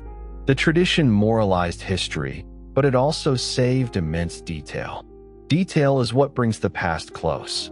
The click of a divination crack, the weight of a bronze vessel, the smell of ink, the roughness of bamboo slips tied with cord, the dust of a road leading west, the pressure of a brush tip spreading black on paper, the sound of a river against a dike, the glow of a watch fire, the silence before an examination result is posted, the cold in a tower, the warm steam rising from rice, the sudden roar of floodwater in the night. Ancient China is often imagined through grandeur, but it was lived through detail. A noble woman in the Shang period might understand herself through lineage, ritual vessels, marriage alliances, weaving, childbirth, ancestor offerings, and the politics of the royal house. A warrior might know the weight of weapons, the fear of campaign, the honor of service, and the terror of capture. A bronze worker might understand heat and mold better than any philosopher. A Han courier might know relay stations, dust, horses, urgency, and official seals. A Tang monk might know the ache of travel and the difficulty of translating Sanskrit concepts into Chinese words. A Song merchant might know credit, boats, market prices, and the risk of fire in a crowded city. A Ming mason might know brick dust and mountain wind. No one lived the whole civilization. Everyone lived a fragment. The historian's work is to connect fragments without pretending they become simple. The Great Wall connects many fragments because so many kinds of people touched it. Emperors who ordered it, ministers who debated it, engineers who planned it, soldiers who guarded it, laborers who built it, farmers who supplied it, merchants who approached its gates, nomads who watched it from outside, generals who feared being blamed for its failure, rebels who ignored it because the danger came from within, tourists who later walked on it, and modern nations that made it a symbol. A wall can be touched by more hands than any ruler knows. The Terracotta Army offers a different kind of touch. The faces of the soldiers appear individual, but they are also part of an ordered mass. The clay had to be shaped, assembled, fired, painted, armed, placed, and buried. Workshops produced bodies for an emperor's eternal command. Each face seems to invite recognition, yet the army's purpose was not individual biography. It was formation, rank, protection, continuation of imperial power beyond death. That tension between individual face and imperial order makes the pits so powerful. The first emperor's mausoleum complex was one of the most extreme statements of ruler-centered imagination in world history. The living empire was copied under the earth. Officials, acrobats, animals, weapons, and soldiers accompanied the dead sovereign. Later texts describe rivers of mercury and cosmic arrangements in the tomb chamber, though the central tomb remains unexcavated. Whether every ancient description is literal or embellished, the idea is clear. The emperor wanted the universe arranged around him after death, just as he had arranged the empire around himself in life. This desire for permanence is deeply human. Its scale was imperial. Ordinary people also wanted continuity after death, but their means were smaller: a grave, an offering, a name remembered, descendants who performed rites. The emperor's tomb magnified that hope into an underground state. In doing so, it reveals the emotional root beneath political grandeur. Power wants not to disappear. It wants witnesses after the body is gone. The Chinese tradition never fully trusted such ambition. It admired order, but it warned against excess. It praised strong founders, but it feared tyranny. It honored ritual, but it knew ritual could become empty. It valued learning, but it mocked pedantry. It respected ancestors, but it saw that clinging to old forms could block necessary change. The richness of Chinese thought lies partly in its arguments with itself. Confucian duty, Daoist withdrawal, legalist control, Buddhist compassion, historical judgment, popular religion, and practical statecraft all pushed against one another. This internal debate made the civilization flexible. When Buddhism arrived, China did not simply reject it or surrender to it. It translated, resisted, adapted, domesticated, and was changed by it. When nomadic dynasties ruled, Chinese culture did not remain untouched, but neither did it vanish. When commercial life expanded under Shang, older moral suspicion of merchants did not prevent economic sophistication. When printing spread texts, classical learning became more widely available while old hierarchies adjusted around it. Change entered through conflict and compromise. Porcelain is a useful example. It is easy to see porcelain as only beauty: white, blue, translucent, hard, ringing when tapped, painted with dragons, flowers, landscapes, clouds, or poems.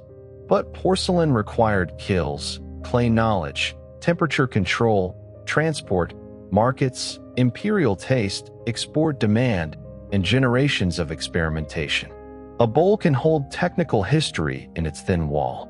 When Chinese porcelain traveled abroad, it changed dining, collecting, trade, and imitation across continents.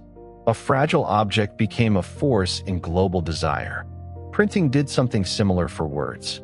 Woodblock printing allowed Buddhist sutras, calendars, almanacs, classics, dictionaries, medical texts, poetry, and practical manuals to circulate in new ways. Movable type existed, though the structure of Chinese characters made woodblock printing especially effective for many purposes. Printing did not create modern mass society overnight, but it deepened the world of books. More texts could travel. More people could encounter shared references. The state could print. Monasteries could print. Commercial publishers could print. Memory multiplied. Gunpowder began in Chinese alchemical searches and became one of the world's most consequential technologies. The search for immortality produced substances that changed warfare. This irony is almost too perfect. Daoist alchemists seeking transformation and longevity helped open paths toward explosives, fire arrows, bombs, and later guns. A quest to overcome death fed technologies of death. History often moves through such unintended consequences. A discovery does not belong forever to its first purpose. The compass also began in worlds of divination and geomancy before becoming central to navigation. Again, the boundary between practical and spiritual knowledge was not firm. To align a tomb, a house, a city, or a ritual space required attention to direction, qi, landforms, and cosmic pattern. A magnetic needle or lodestone belonged first to this environment of orientation. Later, direction at sea would transform travel. The same impulse to locate human action within larger forces could become a tool for crossing oceans. These technologies show that Chinese civilization was not only conservative, it was inventive in deep and practical ways. The stereotype of an unchanging China is false. The historical China of these centuries invented adapted, debated, traded, urbanized, printed, militarized, philosophized, and reorganized itself repeatedly. Its continuity was not the stillness of a stone statue. It was the continuity of a living tradition whose forms could bend, absorb, and reassert themselves. The wall itself bends. It follows terrain because terrain is stronger than theory. That may be the final lesson of Chinese statecraft as well. Every dynasty had ideals. Every dynasty also faced terrain, rivers, mountains, deserts, steppe, monsoon, population, grain, corruption, distance, family networks, military costs, and time. To govern China was to govern scale. Scale made grandeur possible. Scale made failure dangerous. A small kingdom can fail locally. A great empire fails across millions of lives. That is why the Chinese political imagination cared so much about order. Disorder was not an abstract inconvenience. It meant armies moving through fields, granaries burned, refugees on roads, families separated, canals broken, dead unburied, temples looted, books lost, and children hungry. Peace, even under imperfect rule, could seem precious. A dynasty that kept roads safe and harvests moving gave people something no philosophical purity could replace. Yet peace without justice could rot. This is the tension behind the mandate of heaven. The people need order, but order that becomes predation loses moral claim. A government strong enough to suppress bandits can become bandit-like itself if taxes, punishments, and forced labor become unbearable. Chinese political thought repeatedly circles this danger. The ruler must be strong, but not oppressive. Humane, but not weak. Ritual, law, agriculture, military defense, and moral example must somehow work together. No dynasty solved this permanently. Every dynasty tried. That is why the dynastic cycle has such power as a story. It is not merely a list of royal houses. It is the repeated human drama of building systems that later generations must repair, inherit, criticize, or overthrow. A dynasty is a promise that time will become orderly. Its fall is the return of time as storm. The Great Wall looks like resistance to that storm. But even walls weather. Rain enters cracks. Plants take root. Bricks loosen. Watchtowers lose roofs. Soldiers die. Records burn. Dynasties forget to pay for repairs. Local people take materials. New roads change old routes. What was strategic becomes picturesque. What was feared becomes admired. What was labor becomes heritage. Time does not destroy meaning. It changes the kind of meaning a thing can carry. Standing on the wall today, one sees mountains, not armies. But the mountains remember the logic of defense. Their ridges explain why towers stand where they do. Their passes explain why gates mattered. Their harshness explains why soldiers suffered. The beauty of the view should not erase the military mind behind it. It should deepen the feeling. Human beings built along these ridges because geography forced thought into stone. The wall at night belongs to imagination. The stars above the towers are not the same stars in a strict astronomical sense, because stars move across ages, but they feel like the same witnesses. A Ming soldier, a Tang poet, a Han envoy, a Shang diviner, a modern traveler, all looked upward from different worlds. The sky gave continuity before history did. Heaven, Tian, was not only above rulers. It was above everyone. The idea that human order should answer to heaven gave Chinese civilization one of its most enduring moral horizons. Heaven could be invoked by rulers. It could also judge them. That double edge kept the idea alive. A court could claim heaven's favor, but famine might make that claim sound hollow. A rebel could claim heaven had shifted, but if he failed, his claim would be dismissed as bandit ambition. Heaven did not remove politics. It gave politics a cosmic vocabulary. It made success and failure legible within moral time. The dragon, too, belongs to that vocabulary. When it coils among clouds, It suggests power that is not fixed like a wall, but moving like weather. Chinese civilization needed both images because its history contained both needs: to hold and to flow, to preserve and to transform, to defend identity and absorb foreign influence, to honor ancestors and adapt to new conditions, to build institutions and survive their collapse. The oracle bones, the Terracotta Army, the Silk Road, Tang poetry, song printing, Ming walls, each is a doorway. Through the oracle bones, we enter the anxiety of kings before ancestors. Through the bronzes, we enter ritual wealth and the power of lineage. Through Confucius, we enter the hope that virtue can repair disorder. Through Daoism, we enter the suspicion that too much forcing creates the disorder it fears. Through legalism, we enter the hard machinery of state survival. Through Qin, we enter unification at terrible cost. Through Han, we enter durable empire, bureaucracy, roads, frontiers, and the Silk Road. Through Tang, we enter cosmopolitan brilliance and poetry.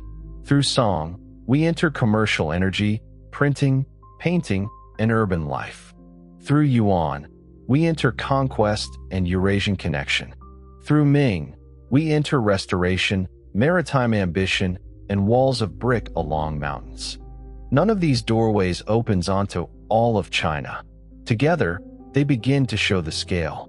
The most honest response to ancient China may be humility, not the false humility that refuses to understand, but the real humility that knows any single journey can only trace a path through a vast landscape. For 1,000 years cannot be reduced to dragons, dynasties, and walls. Yet those images help the mind begin. They are bright threads in a huge tapestry. The dragon gives movement. The dynasty gives time. The wall gives shape. The people give life. Without the people, there is no China at all. Not the emperors alone, not the philosophers alone, not the generals, poets, monks, or builders alone. The civilization endured because ordinary people planted, harvested, cooked, repaired, carried, copied, prayed, traded, studied, migrated, served, resisted, married, mourned, remembered, and began again after each disaster. Dynasties are named after ruling houses, but civilizations are carried by unnamed lives. A woman feeding silkworms in a village is part of the Silk Road. A man repairing a dike is part of the mandate of heaven. A child learning characters is part of the continuity of writing. A soldier lighting a signal fire is part of the Great Wall. A monk translating a sutra is part of the transformation of Buddhism. A potter watching kiln flames is part of the history of porcelain. A merchant crossing a desert is part of Eurasian exchange. A scholar failing an examination is part of the history of bureaucracy as surely as the man who passes. A rebel taking up arms in famine is part of the dynastic cycle as surely as an emperor enthroned in gold. This is why ancient China feels inexhaustible. Every great theme opens downward into daily life. The dragon opens into rain. The dynasty opens into tax. The wall opens into cold. The poem opens into exile. The examination opens into a family waiting. The oracle bone opens into a question. The bronze opens into a hand pouring wine for the dead. The Terracotta Army opens into clay under fingernails. The Silk Road opens into a pack animal stepping through dust. The capital opens into kitchens, drains, gates, markets, drums, curfews, and lamps. The empire opens into a mourning field. Near the end of this journey, return to the wall. The mountains are quiet. The stones are cold. A watchtower stands under a pale sky. The steps are uneven, worn by weather and feet. The battlements face outward, but the view inward is just as important. Behind the wall are villages, roads, tombs, temples, fields, archives, workshops, canals, examination halls, and memories. Beyond the wall are grasslands, horses, camps, trade, danger, and other human worlds with their own dignity and their own histories. The wall tells us where one civilization tried to draw a line. History tells us that lines are never absolute. Across them moved fear, goods, armies, stories, captives, wives, diplomats, monks, animals, songs, technologies, and diseases. Across them moved influence in both directions. China shaped its neighbors and was shaped by them. The steppe threatened China and helped make China what it was. The Silk Road carried Chinese goods outward and foreign ideas inward. The wall is therefore not a seal. It is a tense membrane, a place where difference is announced because contact is unavoidable. That may be the deeper truth of borders. They exist because worlds touch. If there were no contact, no wall would be needed. If there were no difference, no wall would matter. The Great Wall stands because China and the steppe were bound together by danger and need. The dynasties rose because people needed order and believed order could be made. The dragon flew because reign, power, and imagination had to be joined. The characters endured because memory required form. 4,000 years is a long time for any human creation. Long enough for myths to become archaeology and archaeology to become national memory. Long enough for a script scratched on bones to become the ancestor of modern writing. Long enough for an emperor's clay army to sleep underground until farmers found it by accident. Long enough for poems written in exile to become school children's recitations. Long enough for a wall built against horsemen to become a path for tourists. Long enough for dynasties that claimed eternity to become names in a sequence. The dynasties are gone. The questions remain. How can a society create order without crushing life beneath order? How can tradition endure without becoming a prison? How can a civilization defend itself without mistaking the outside world for emptiness or threat alone? How can power remember that heaven's mandate, if it means anything, must be measured by the condition of the people?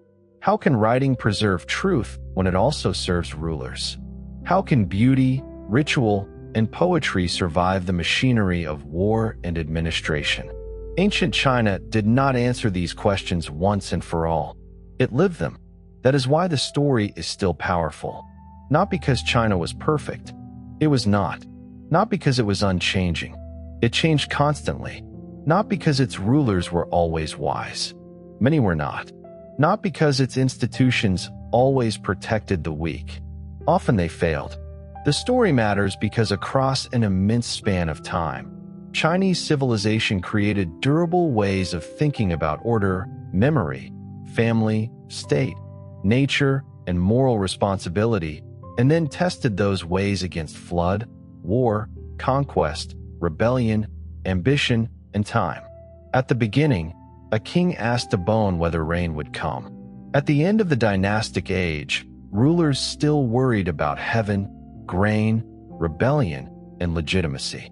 Between those two moments lies one of the longest continuous conversations in human history. It was written in characters, carved in bronze, painted in ink, printed on paper, carried in poems, argued in commentaries, built into walls, walked into canals, buried in tombs, and planted in fields. The dragon does not sleep in that history. It coils and rises. The wall does not speak, but its silence is full. The dynasties do not return, but their names still organize time. A final image may gather the story. In the north, a watchtower stands under stars. A soldier has banked the signal fuel and wrapped himself against cold. Beyond the wall, the grasslands disappear into darkness. Behind him, somewhere unimaginably distant, officials write reports, farmers sleep near fields, children memorize characters, monks chant, merchants count goods, artisans polish bronze or porcelain, women reel silk, poets drink, rulers dream of permanence, and ancestors wait for offerings. The soldier does not hold all of China in his mind. No one could, but he stands on one edge of it. Above him, Perhaps in imagination, the dragon coils through cloud. Beneath him, stone rests on mountain. Behind him, dynasties rise and fall through time like watchfires. One flame answering another, one warning carried forward, one memory lighting the next. The yellow river keeps moving. The characters endure. The wall follows the ridge. In China, never still, never simple, continues through the long night of history as one of the most remarkable human attempts to turn land, memory, power, family, writing, ritual, and imagination into a civilization that could survive the fall of its own dynasties. There is one more way to understand the scale of this civilization: to follow a single object as it moves through different worlds. Imagine a bolt of silk. At first, it is not silk at all. It is mulberry leaves in a field, the quiet feeding of silkworms, the careful control of temperature and timing, the watchful labor of people who know that a small mistake can ruin delicate work. Then it becomes cocoon, thread, skein, loom, cloth.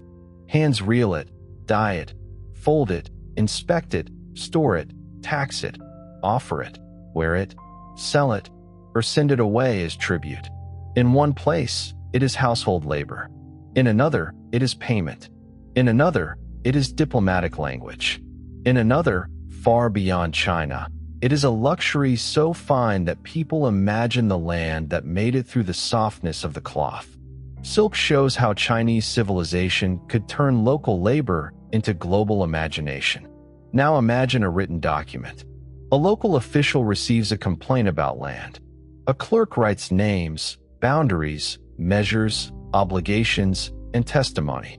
The document may be copied, sealed, stored, forwarded, challenged, or ignored.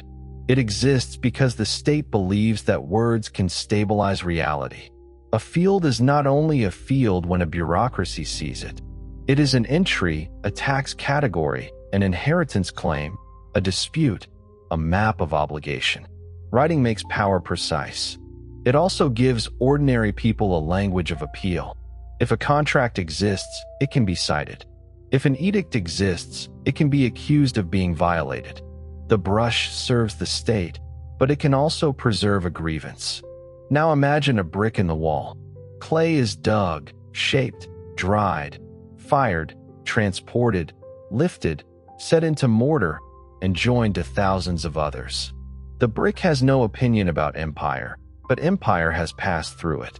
Someone's hands made it. Someone's back carried it. Someone's order required it. Someone's fear justified it. Someone's patrol walked above it. Centuries later, someone photographs it without knowing any of those names. This is how monuments transform labor into anonymity. They make effort visible and workers invisible at the same time. Now imagine a poem. A man far from home looks at the moon. The image is simple enough for anyone to understand, but the language carries tones, allusions, rhythm, and memory from a long tradition. The poem may be copied by hand, printed, memorized by children, quoted by officials, recited by travelers, translated centuries later, and used by people who know nothing of the poet's original night, except that longing has taken shape. Poetry is another kind of wall against disappearance, not because it stops time, but because it lets feeling cross it.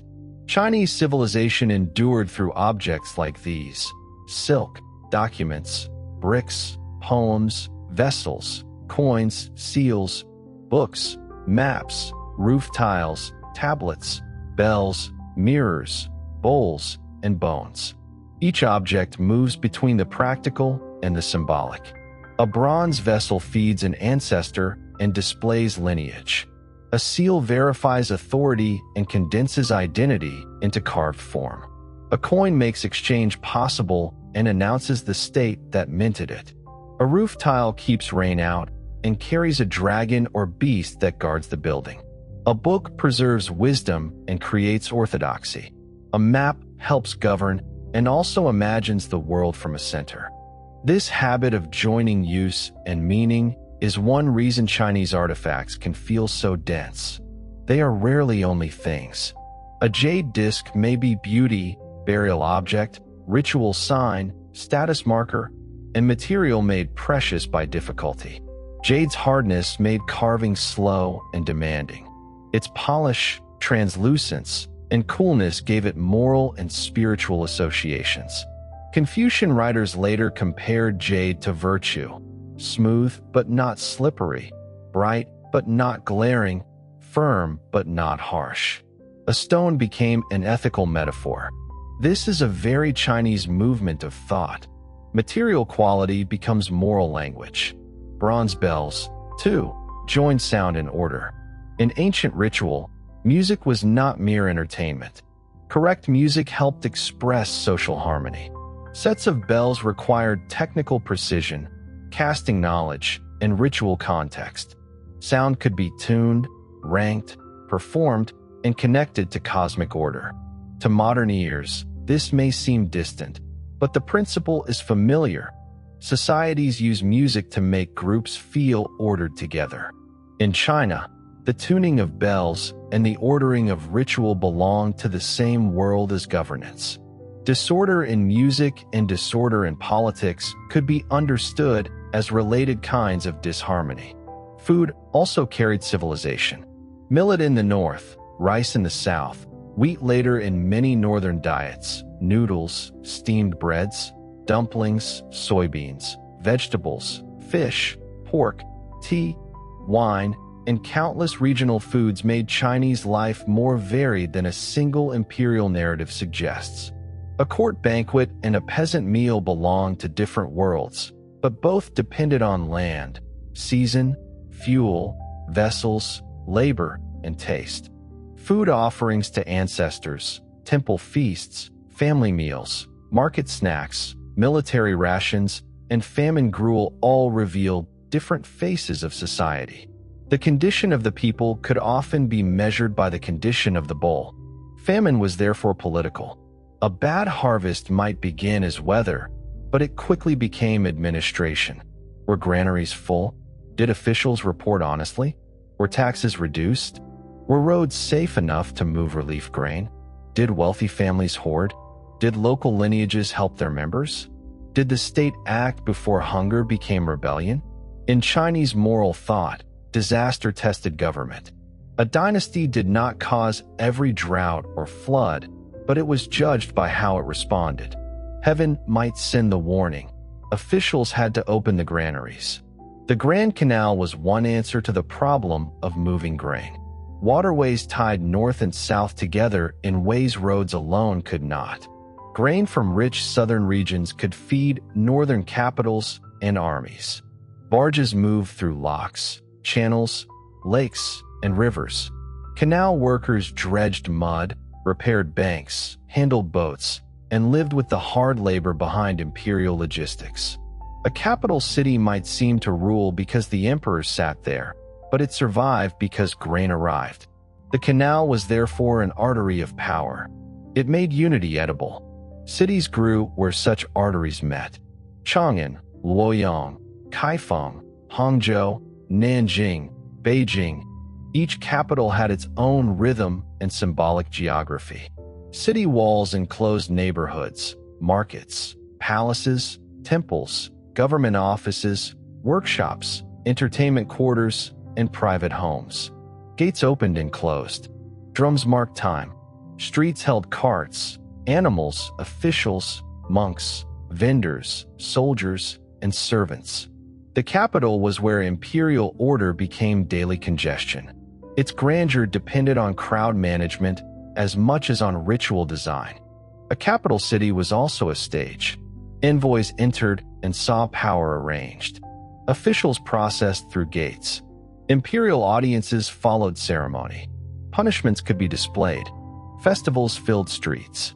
Examinations gathered nervous candidates. Palaces hid the ruler while architecture proclaimed him.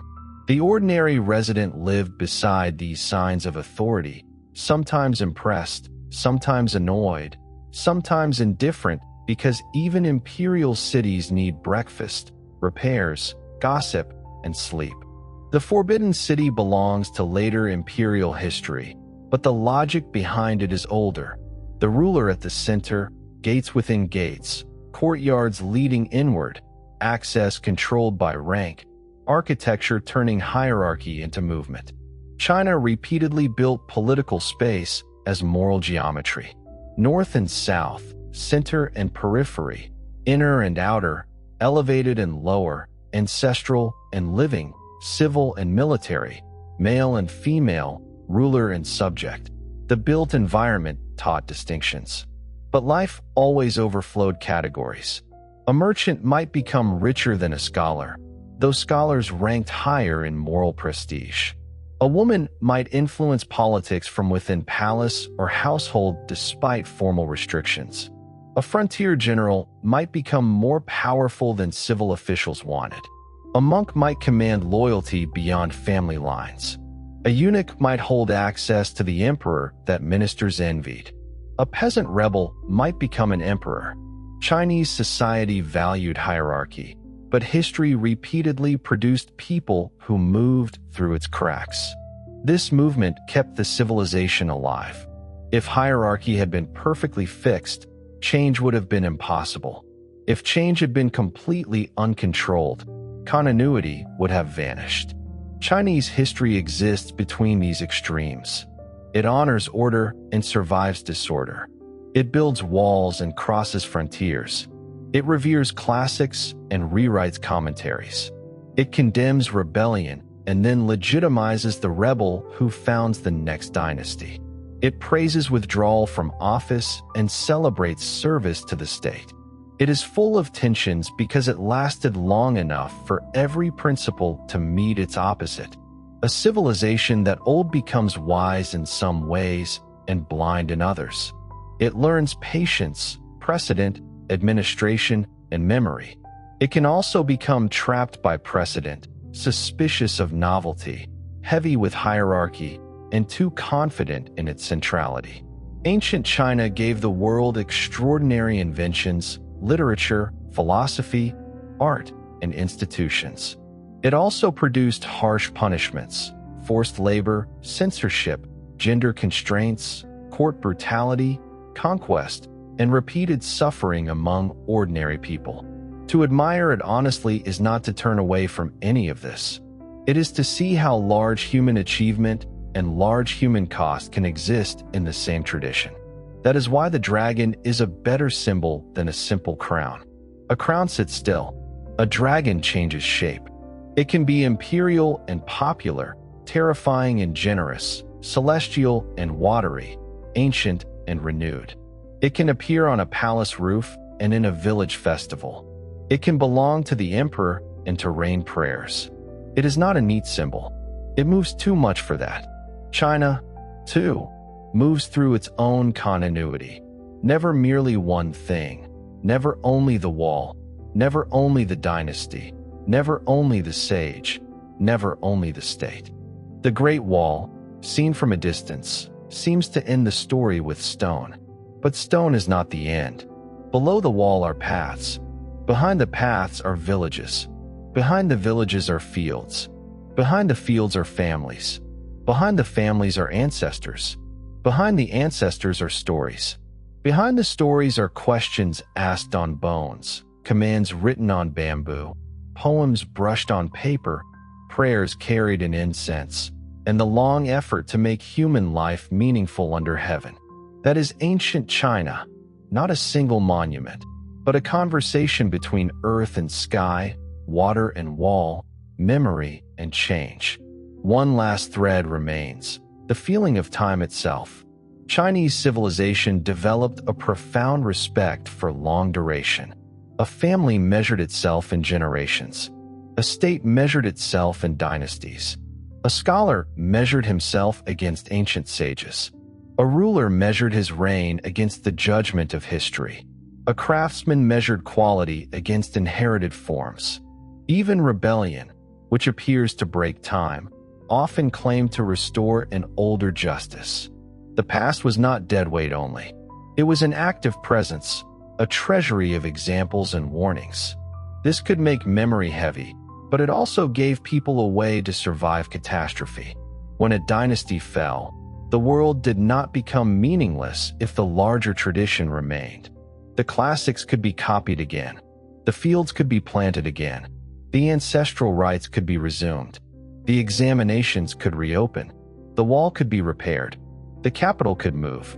A new ruler could claim heaven, and the historians could begin another chapter. The human cost of that endurance was real. Many people did not survive the transitions that later histories organized neatly.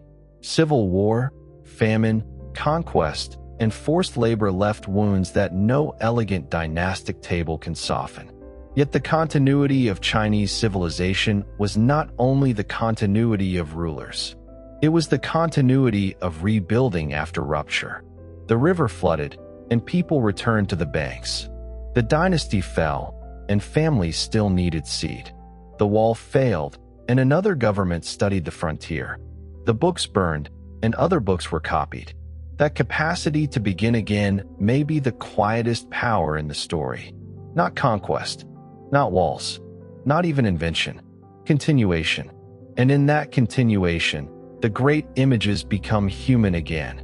The dragon is not only on an emperor's robe, it is the hope for reign. The dynasty is not only a name in a chronicle. It is the tax collector, the road, the law, the school, the soldier, the granary. The wall is not only a wonder of the world. It is a cold post at dawn and a family waiting far away. The scale is immense, but the meaning always returns to lives. That is why the story can be vast without becoming abstract. Each dynasty is a world, but each world is made from mornings, tools, hunger, ink, fear, duty, pride, and memory. Ancient China is enormous because ordinary life and imperial imagination kept meeting one another century after century. And so we come to the end of tonight's journey through ancient China. We have followed the Yellow River from its fertile and dangerous soils into the earliest dynastic memories. We have listened to Shang kings questioning bones, watched Zhou rulers claim the mandate of heaven, walked through the chaos that produced Confucius, Laozi, Zhuangzi, Hanfizi, and the competing answers of the 100 schools. We have stood before the first emperor's Terracotta Army, crossed the Han roads toward the Silk Road, entered the cosmopolitan streets of Tang, passed through the commercial worlds of Song China, and climbed the Ming Wall where brick, mountain, wind, and fear became one of the most famous monuments on Earth.